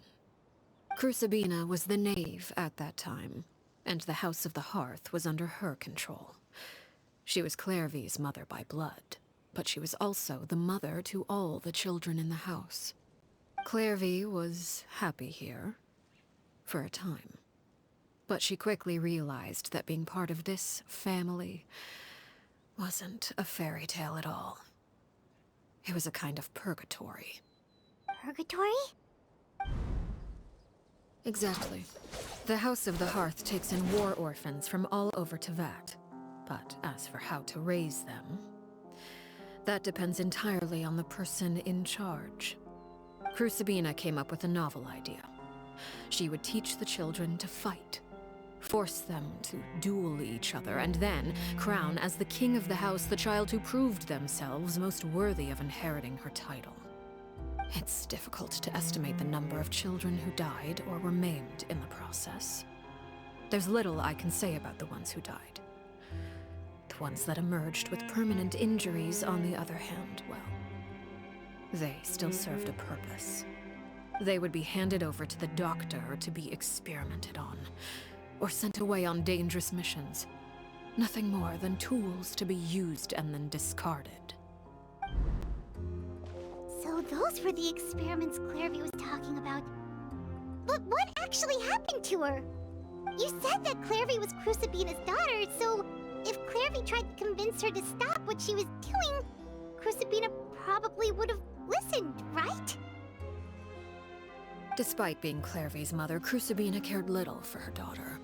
She forced Clairvy to join the House of the Hearth only as a means to demonstrate her own impartiality as a mother, to prove that she treated all her children equally. Clairvy did try to convince her mother to change her ways, but it was to no avail. After her efforts failed, the only other option was to rise up and try to fight back. Unfortunately, the other children had already been thoroughly indoctrinated into the illusion of happiness Crucibina had created. Of course, there was one exception. Someone Clairvy's age who knew the truth about the House of the Hearth. Her name was Peruere. Wait, the friend that Clairvy mentioned? Friend, huh? I suppose we can call her that for now. Clairvy was a cheerful and passionate person with a tenacious spirit. Peruere, on the other hand, was rather cold-blooded. Her cold-blooded nature allowed her to see through Crucibina's facade. Yet, it was also this cold-bloodedness that prevented her from acting against it. At least at first. While Clairvy longed for freedom, Peruere was convinced that, amid all the fighting and violence, she would make it until the end. Despite their differences, the two became fast friends, united by their knowledge of the truth. Clairvy told Peruere that she hoped to create a real family, where no one would be killed or sacrificed. There may have been a certain naivete to her ideas, but Clairvy proved her determination many times over. She tried countless times to run away, ask for help, or expose the truth. But her efforts only earned her beating after beating. The only thing that kept her going was her strength of will. Even with her body racked with pain, she would still stand on her tiptoes and open the window at night. She and Peruere would look out at the moon together, a fierce longing for freedom shining in her eyes. But one day that light simply vanished. Oh no. What happened? Her hopelessness resulted from a culmination of things. 10 years had passed.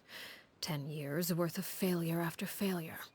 She and Peruere weren't children anymore, but finding any chance to escape still seemed as hopeless as ever. It was during this time that Peruere suggested a new plan. If escaping was out of the question, why not take down the very person sitting on top of this throne of lies?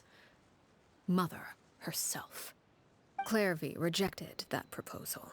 She claimed that, as a famous harbinger, Crucibina possessed an unimaginable amount of power. Trying to kill her would have an incredibly low chance of success. Clairvy never gave another reason, but Peruere could see it written all over her face. Clairvy still thought of Crucibina as her mother. Killing her own flesh and blood was a line she couldn't bring herself to cross. If she couldn't escape and fight back, then only one option remained.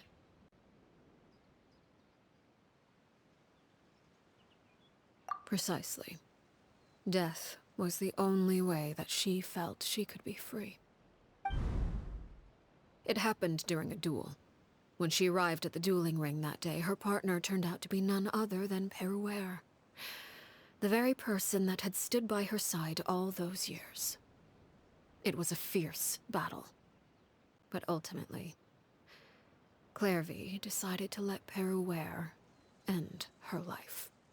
From that moment on, Peruere's journey was one written in flames. When the rain finally came and washed it all away, there she stood, the sole victor in Mother's endless game of slaughter. A trail of corpses strewn across her path to success. It was the very result she had predicted 10 years prior. Even then, she believed she would make it until the end. She wasn't surprised by the fact that she emerged as Mother's undisputed heir. Rather, her success left her with an inexplicable sense of restlessness. She was unsettled. and there was only one thing that could quell that sensation. Perhaps you two would like to take a guess as to what it was? Crucibina, you mean? But... Correct. This is the place where Peruere killed her best friend. A mere year later, this is also the place where she fought tooth and nail to kill the mother they shared. The moment she acted, any conception of what was right or wrong ceased to matter. It's one of the principles of the house. Only those who survive get to write the rules. Peruere won the battle, and became a harbinger herself. After which Her Majesty, the Tsaritsa, bestowed upon her a new name. Arlecchino. So the Perry Clairvy was talking about... It was you all along. You're Peruere. Arlecchino is just a name you got later. I left that name behind long ago. I must say, hearing it now does bring back memories. After I defeated Crucibina, the moniker of Mother died with her. I chose to forego the title she called herself, and even chose to give up my own name. I rebuilt the House of the Hearth under a new identity. Not only as Arlecchino, but as father. And that is where the story ends. Any more Yeah. Based on what you just told us, Clairvy wasn't a little kid when she was killed. So the Clairvy we met... Was she really a spirit at all? I suppose you could call her an illusion born of flame. Her existence is like ashes to a fire. Something left over in the wake of blaze and ruin. You see, a certain power runs through my veins. It's not unlike a curse. My flames leave behind shadows of anything they consume.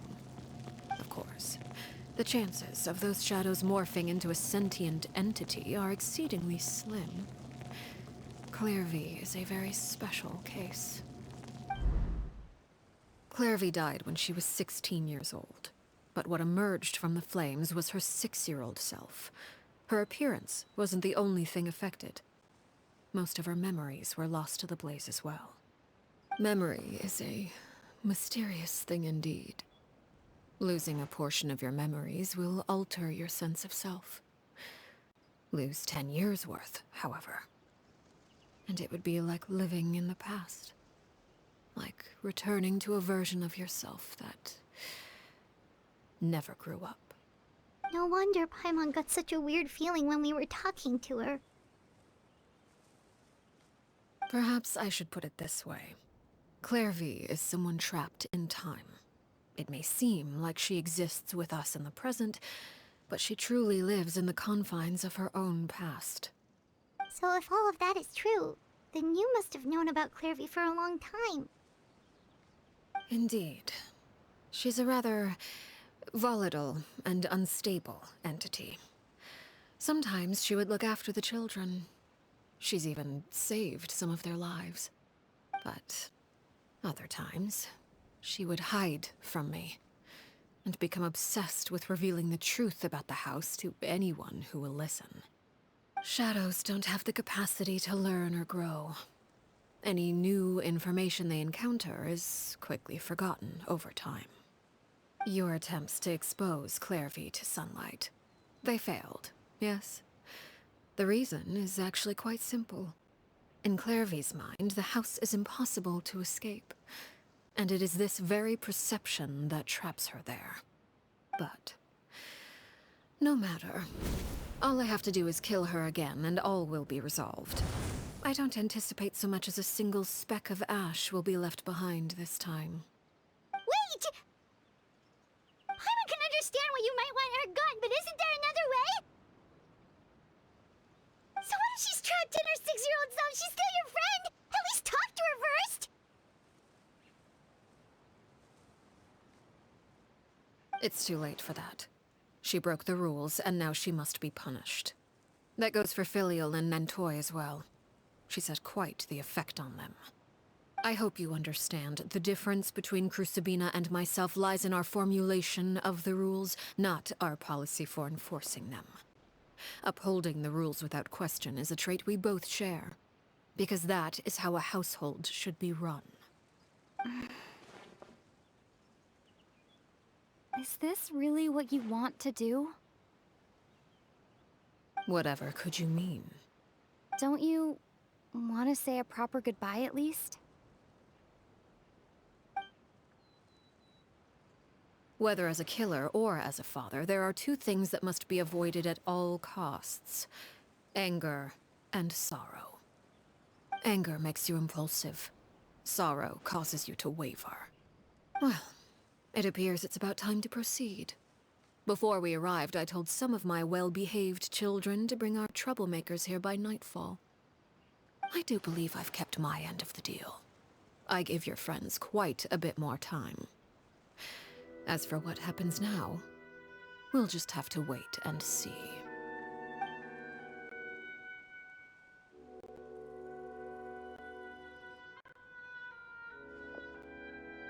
Here they are, Father. You gonna execute him? Seeing something like that would actually be a first for me. Lenny! I'm sorry. I heard about how you helped buy us more time. But I still failed. I couldn't find a way to fulfill her wish. Huh? Are you... Perry? Indeed, it's been a while, Clairvy. Perry! Shh, stay right there. I'm sorry to postpone our reunion, but first I believe certain scores need settling.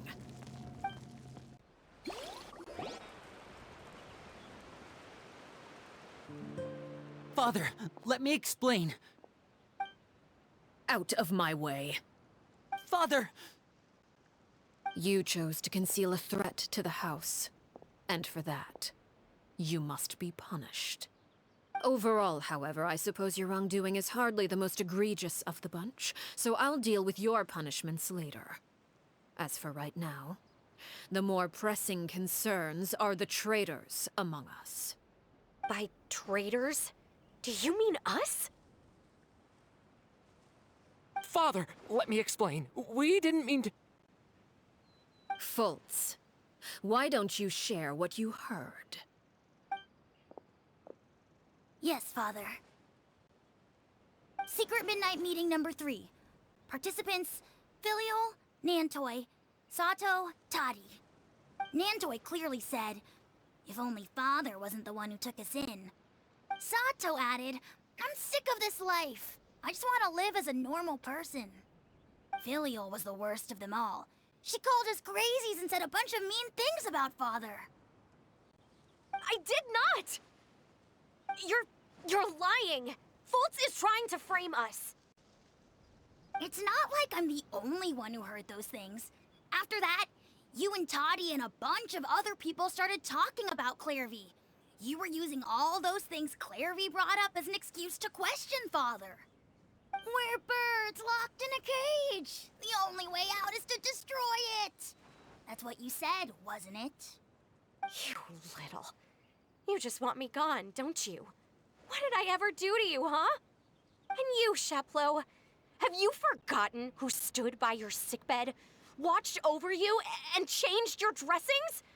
Come on, let's hear it then. What's your reason for all this?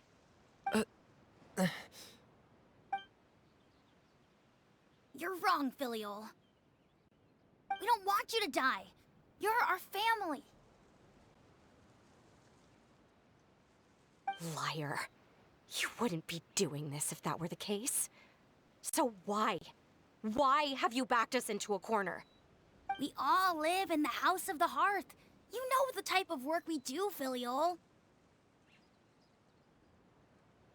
A single betrayal can cost dozens of us our lives.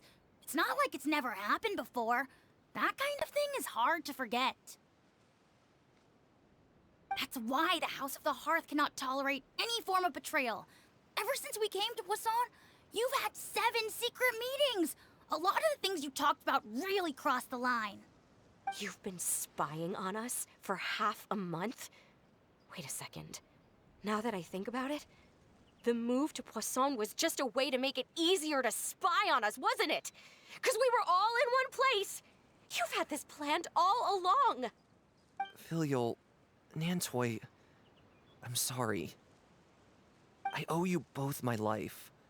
I owe Clairvy too. If it weren't for all your help after I got poisoned, I wouldn't be standing here today. If this were any other situation, I would do anything to repay that kindness, even if it cost me my life. But rules are rules. I'm sorry. My hands are tied. Why? Why? That's enough, Filial. We made a mistake, and we should own up to it. We broke the rules, plain and simple. And now we have to face the consequences. I'm sorry, Chapleau. Fultz. I'm sorry, Father. We accept our punishment. Chapleau, according to the rules of the House of the Hearth, how should these traitors be punished? All those who betray the house pay with their lives. And so it shall be.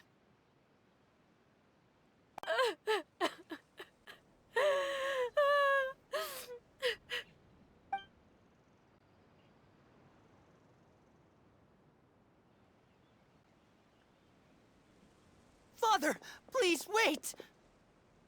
Something you want to say, Linny? Please reconsider, Father.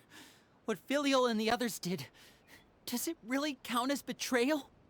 We all come from broken families. From the very first day we joined the House of the Hearth, we wanted nothing more than to make it a real home. But the truth is, none of us know what a real home should look like. I'm not saying I have all the answers. All I know is this. Killing Filial and the others may uphold the rules, but doing so will only bring us further away from being a real family than we've ever been. So please, Father, please reconsider. I agree with Linny. Father, please. Linny, you...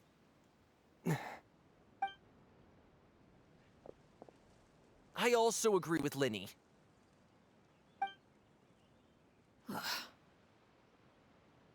An order once given cannot be rescinded. However, given the extent of your determination, I suppose we shall have to go about this a different way.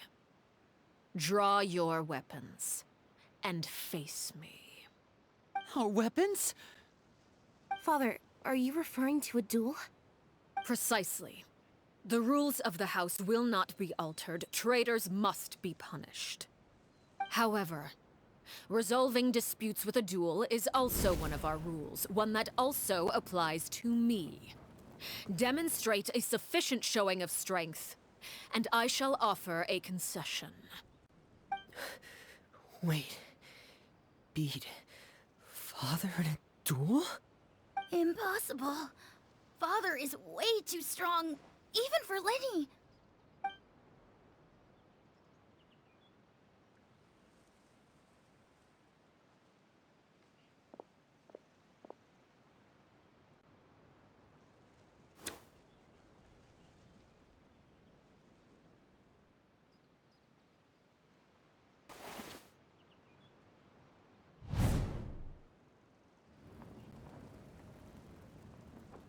Did you hear that, Traveler?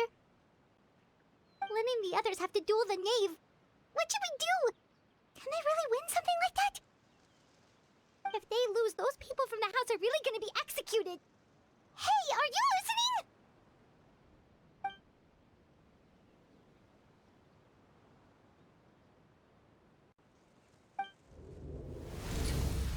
Don't you want to say a proper goodbye at least?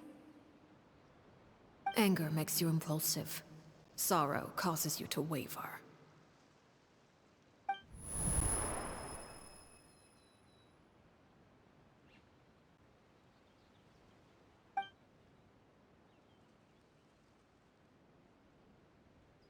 Oh. Looking at that expression on her face, she seems really serious about this. Guess that means there's no chance she's throwing the duel on purpose, huh?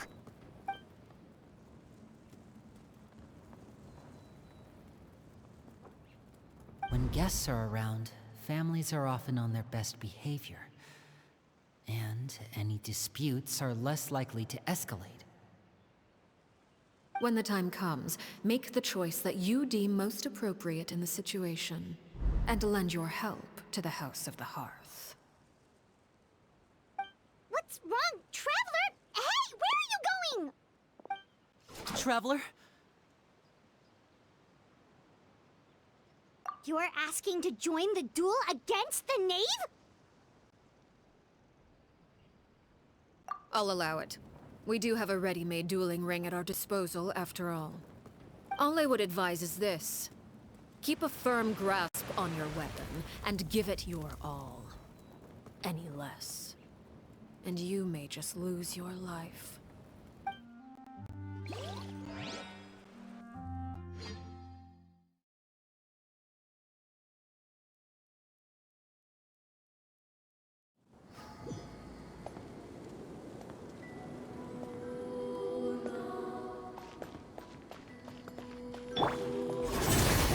Taking a turn for the better. Game's up. Time's over. How amazing.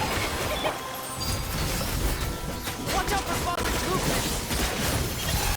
Now that's more like it. With these rising flames!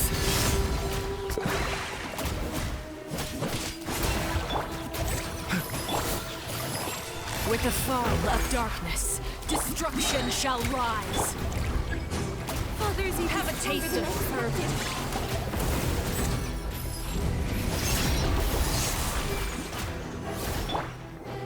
Quietly now.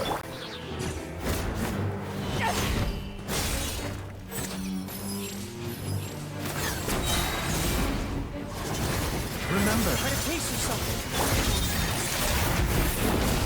Gotcha. Time to shine! Shower me! Witness my rise. Overruled. Like a fly tangled in a web. Watch out for Father's movement!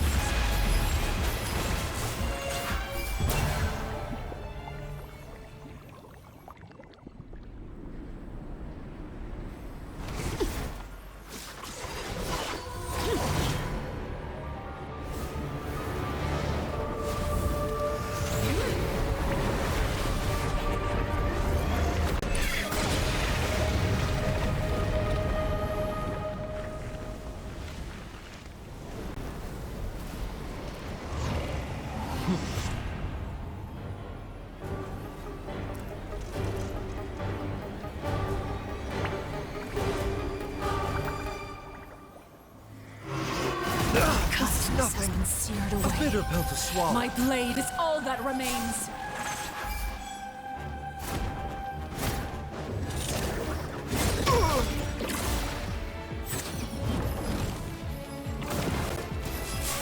Watch out for Father's movements! Look out!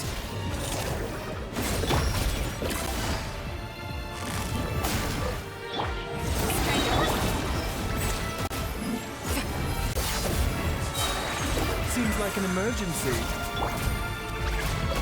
Quietly now. Now your chance! Over here! Your punishment made manifest. The hearth. Who's next? The doctor was seen.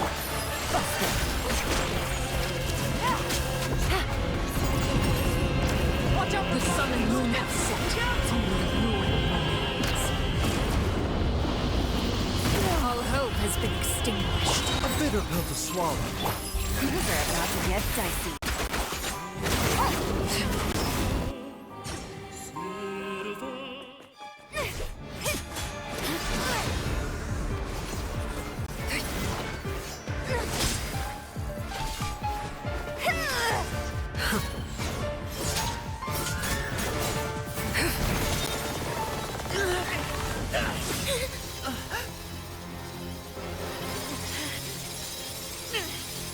You should know better than to crowd in one place.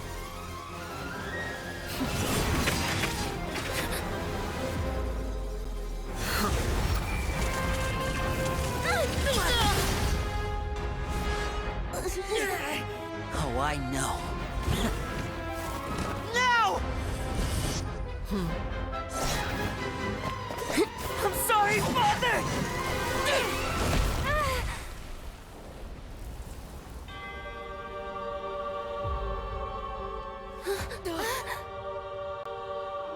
Sorry for what? This pitiful excuse for an attack.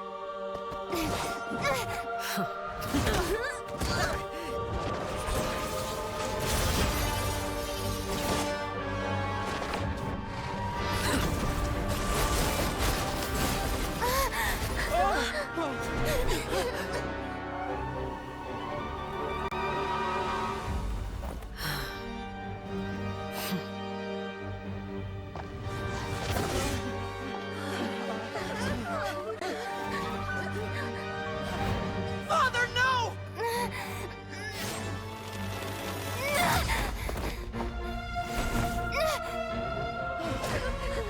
Made it out, did you? You're stronger than I expected.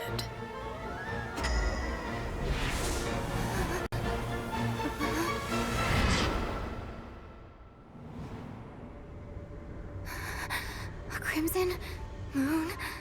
I can't move.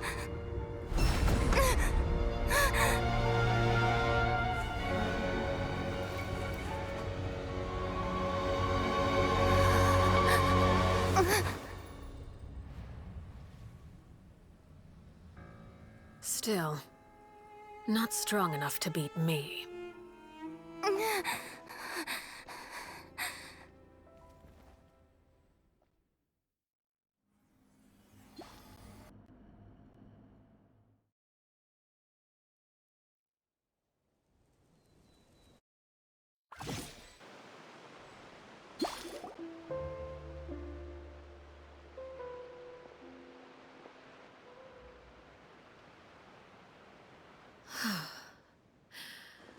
I believe we can end things here. It's not often that we get to enjoy the company of guests, after all. We wouldn't want things to get too out of hand. Brother, are you alright? Lenny!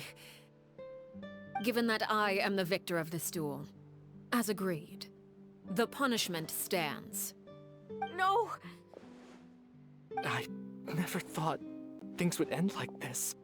However, everyone involved in the duel demonstrated a remarkable level of strength and determination. In light of this, I'm prepared to change the method of execution. Elwar, the bottled flames I gave you for safekeeping. Do you still have them? Yes? I wasn't sure what they were for, but I've kept them super safe. I didn't lose a single one. Wonderful. Then, in just a moment, I'll have you administer them. Bottled flames? Indeed. They're the product of a secret experiment. Under certain special circumstances, flames can be extracted from my person and preserved. Once ingested, searing pain will spread across every inch of your body. No harm will come to you physically, but your memories will be burned away. If you can withstand the pain. When you awake, you'll have forgotten everything you know about the House of the Hearth, and will be expelled from the organization. In other words, administering this concoction will kill the version of you that grew up in the house, and give you a new identity.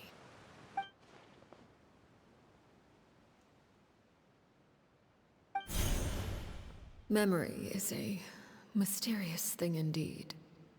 Losing a portion of your memories will alter your sense of self.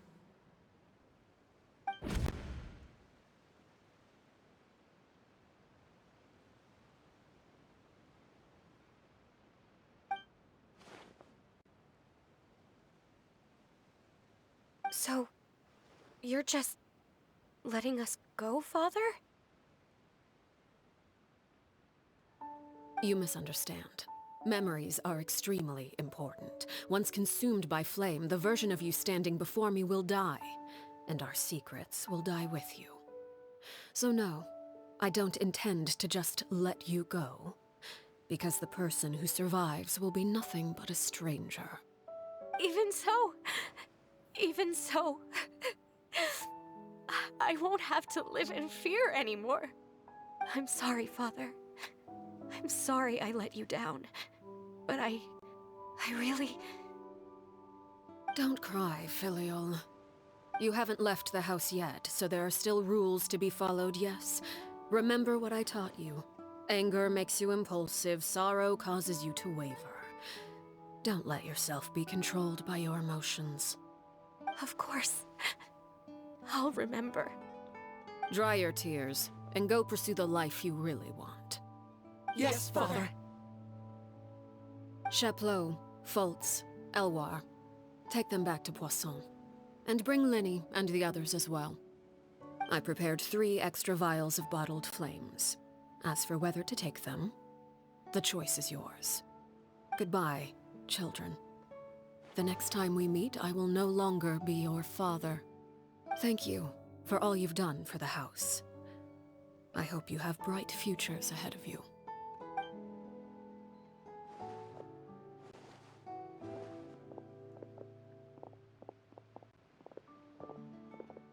Father.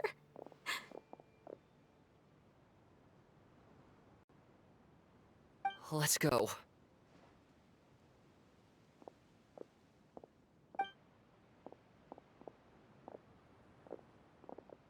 Here, grab my arm, Linny. I'll help you walk back. Thank you.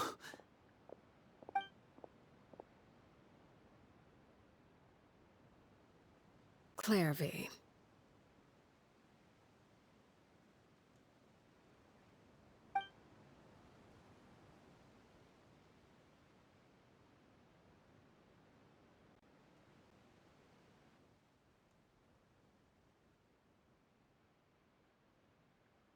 Can we talk now?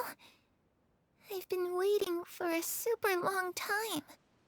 You really are Perry, aren't you? I haven't seen you in so long. How come you're all grown up? Wait, did I somehow travel to the future on accident? Or am I dreaming? What a long dream. Neither. You died, Clairvy. That's what happened. You could have at least sugarcoated it a little. Look, she's that speechless. Oh. Okay then. Huh? That's it? You accepted it just like that? Yep. If that's what Perry says happened, then I believe her. Perry wouldn't lie to me. Plus, I don't really need to know why I'm like this. I'm more curious about what happens in the future. If you're a harbinger now, Perry, that means Mother is gone, isn't she? Can you tell me about it? I want to know what happened to her. And to me. You never stopped trying to defy fate. At first, no one believed you. You could only vent your frustrations to the moon. In fact, you often sought comfort in the night sky. You wanted to see the aurora, so one night we promised each other we would go to Snezhnaya to see it together. Later on, you tried to run away, but you were brought back each time. Mother spared your life, but it wasn't out of kindness. Instead, she decided to make an example of you by slowly torturing you over time. That way, the other children would know what happens to traitors. Still, you never gave up. Mother hoped that through ruthless duel after ruthless duel, she would be able to crown an ultimate victor among the children she raised. But you called on everyone to unite, to fight to a draw in order to reduce casualties. Your efforts may have only delayed the inevitable, but still. You gave them hope. You tried everything you could think of, but every attempt ended in failure. Still, you never turned your sword on Crucibina, and you never turned it on me. On that gloomy day, you told me, "For the last 16 years of my life, I've done everything I can to fight for freedom. But now, I realize that the only freedom I truly possess is the freedom to choose to die." I never imagined I would say something like that. I must have been feeling really worn down. But somehow, I still think I understand. According to Mother's plan, only one of us was going to make it until the end. And I always hoped that person would be you. If I could do it all over again, I still don't think I would make a different choice. Even when I first met you, I knew you'd be able to do what I couldn't. Is that so? Even now, I'm not sure I truly understand what kind of freedom you are trying to pursue. But as the head of the House of the Hearth, and as the children's father, I've tried to give them the most basic of freedoms. The freedom to choose their own fate. It's something I discussed with the Iudex of Fontaine. The children who want to leave the house will have their memories wiped clean of all secrets pertaining to the organization. In return, they will be allowed to live a normal life in Fontaine without being prosecuted for their past. Of course, I won't simply hand freedom to them on a silver platter. They have to fight for it and prove themselves worthy of it. Only freedom that is earned has true value. That's more than enough. That's exactly the kind of life I was fighting for. You know, Perry, I think you're a pretty amazing king, and a really great father, too. I'm really happy that you're the one who took over the house. I guess I do have one regret, though. I still haven't seen the outside world. Well, it just so happens that our dear guests over here have been to many nations and traveled to countless places. Perhaps they would be willing to tell you what the outside world is like. Really? Of course!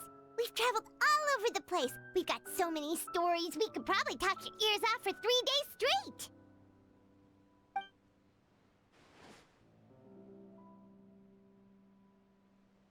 You know, I used to dream of being a bard. Playing the lute while singing into the winds of freedom. Even if there was no one there to listen, I would have continued to sing no matter what. Ah, that's where Mora comes from. I never knew that before. If I had some Mora, I would buy 3 new dresses. One for me, one for Perry, and one for Mother.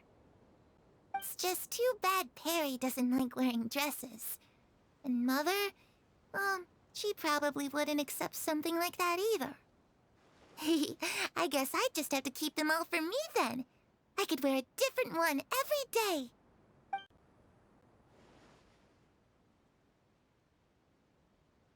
Those yokai you mentioned, what do they look like? I once saw a drawing of this one guy with horns on his head and a super scary face. Are there any yokai like that? Oh, sounds like you're talking about an Oni. Yep, we've met one, and let Paimon tell you, they're not nearly as scary as they look.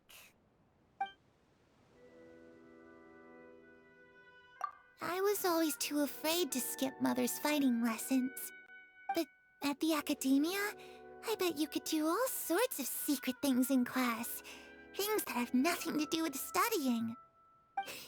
I'm just kidding. Being able to study whatever you want without having to fear for your life actually sounds pretty great.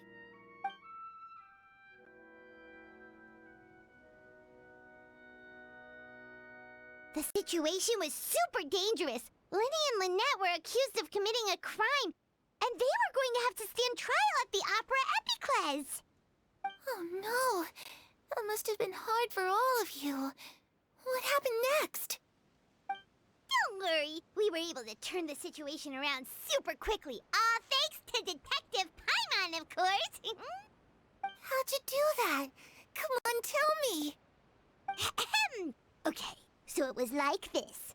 After the failed magic show, we rushed to the scene and...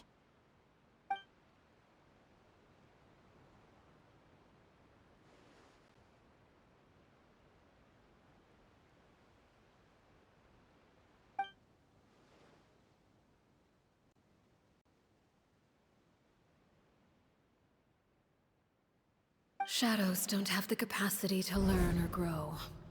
Any new information they encounter is quickly forgotten over time.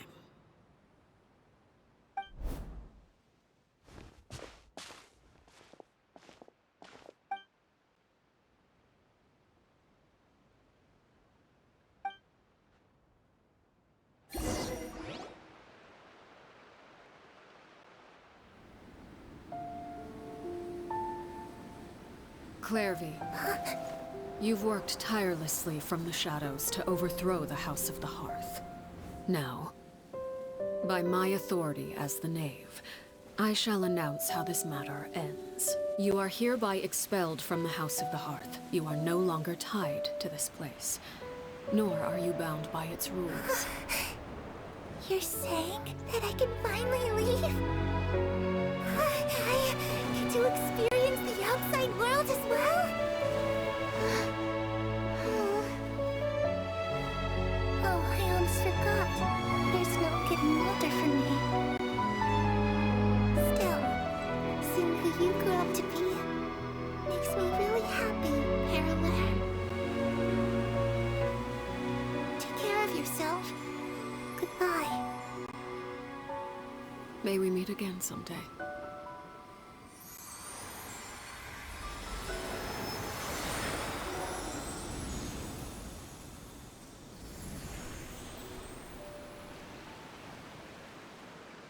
Clairvy. She left so soon. Paimon didn't even get to finish her story. I also have certain sentiments left unsaid. I wanted to tell her that the aurora I saw in Snezhnaya was just as beautiful as the ones in the pictures. But a shadow's memories reset at dawn. Had we delayed any longer, we wouldn't have had the time to say goodbye. Whatever regrets may linger, let them be lost to the coming of a new day. Father? It's Linny! Hey, Linny!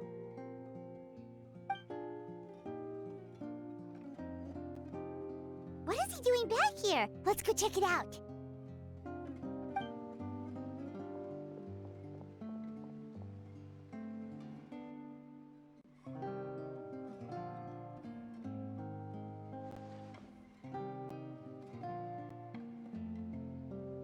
Father, the bottled flames have been administered.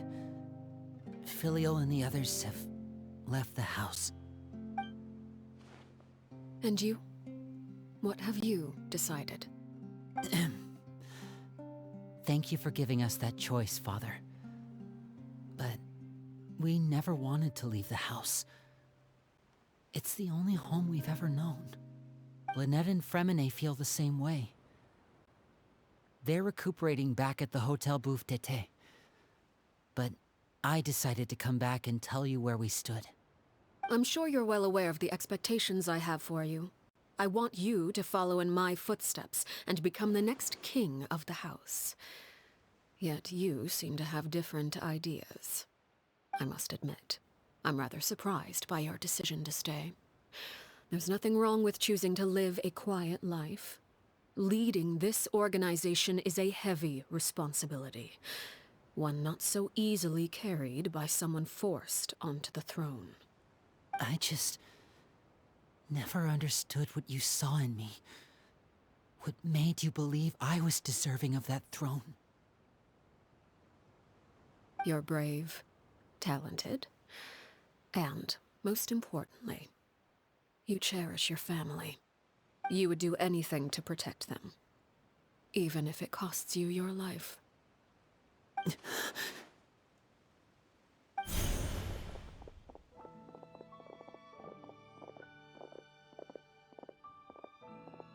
Speaking up back there was so brave of you, Linny.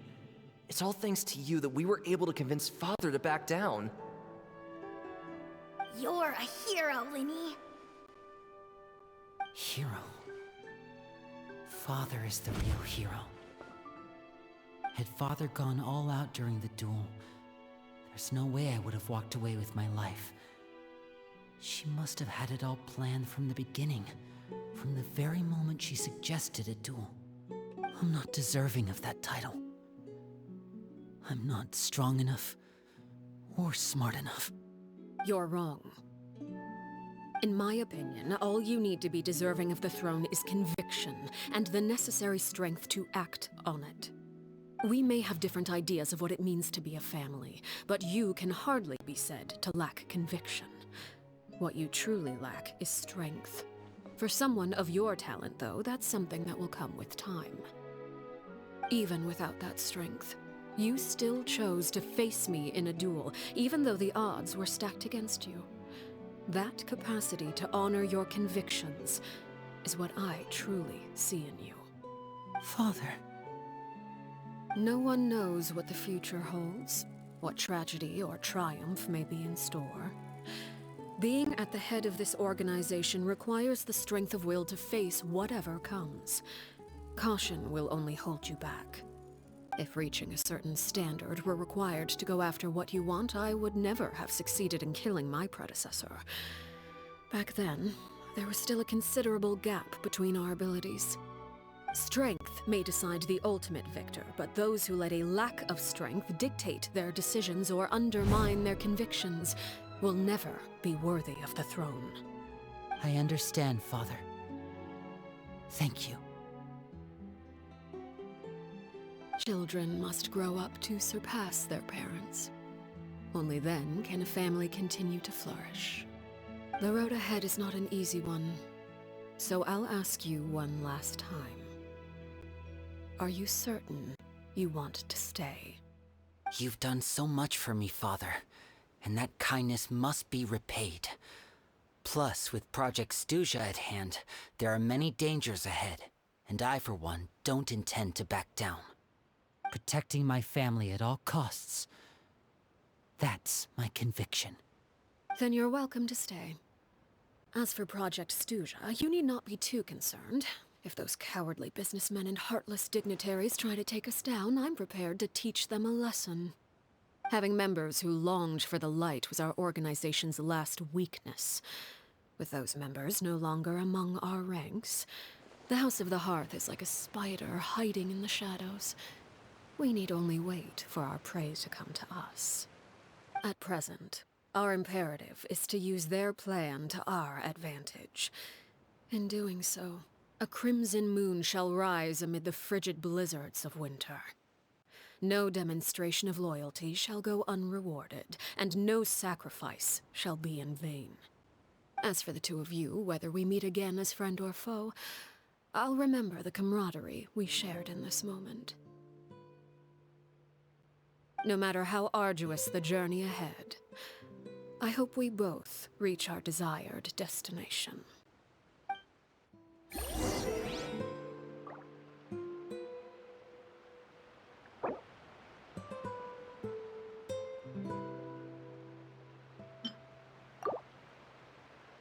Mind the side.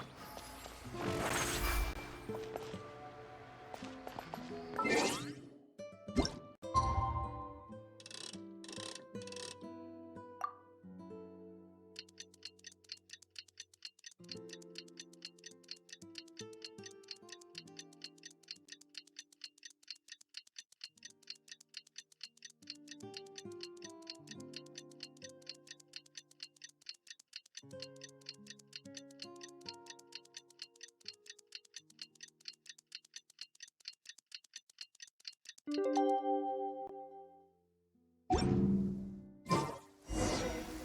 Linny say that Lynette and Fremine were recovering at the Hotel Booth d'été? Oh, Paimon wonders how they're doing. Maybe we should go check on them.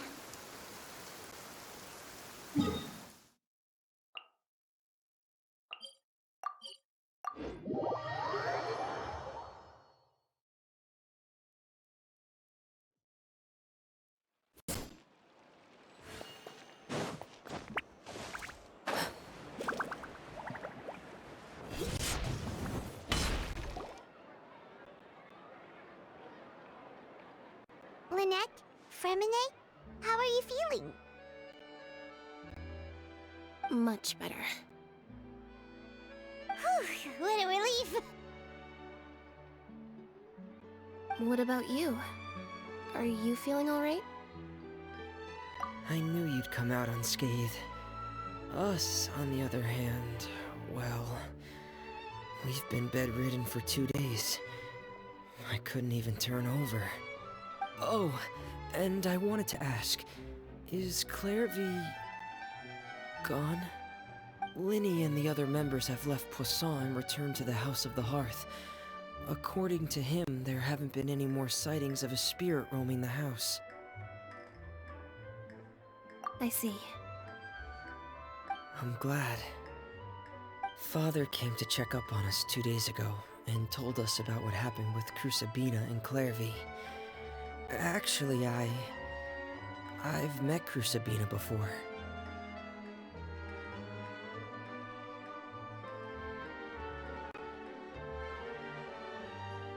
Wait, what? You've met the former knave? Crucibina died a year after Clairvy. It was during the year between their deaths that I joined the House of the Hearth. Crucibina had an extremely cruel and radical way of doing things. While she was alive, the atmosphere in the house was suffocating. When I joined, though, the experiment she valued so much had already come to an end, and all the people involved, dead and injured alike, were gone. Crucibina never talked about the past with us newcomers. A couple of months after I joined, Father killed Crucibina and burned all her files. With that, the names of all the people subjected to her experiments, Clairvy included, were lost to the flames, along with the painful memories they represented. Father took in Lenny and me a couple months after that, but she never mentioned anything about Crucibina or Clairvy. It really seems like something she was planning to keep to herself. The last time you talked to her, did she mention why she kept it a secret for so long? She said she didn't want us to be affected by the darkness of the past. She was worried we'd develop a false sense of gratitude towards her if we knew about it. The foundation of a family should be free of any corrupting influence. Whatever happened in the past, it has nothing to do with who we are now. And that's what Father told us in the end.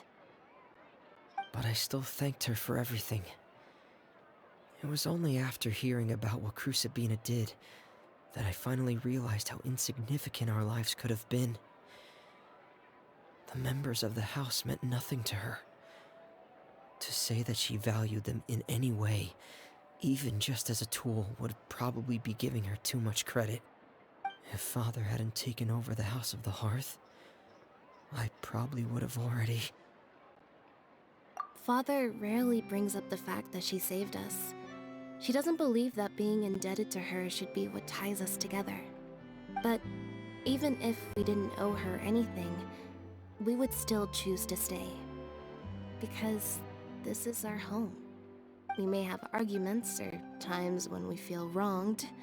Some people may even choose to leave. But as long as Father is here, we will always have a home. Whether the path before us is bathed in sunlight or shrouded in shadow, we'll follow Father wherever she chooses to go. So I wanted to say thank you for helping us make it through this crisis. Without your help, we could have lost a lot more along the way. Oh, we didn't do anything, really. Of course. You're welcome anytime. Are Filial and Nantoy okay? I actually saw them at a cafe this morning. They didn't recognize me. From what I could tell, they were drinking coffee and talking about one of the operas that started running recently. They seemed happy. If I had to take a guess, I would say they finally found the kind of life they always wished for.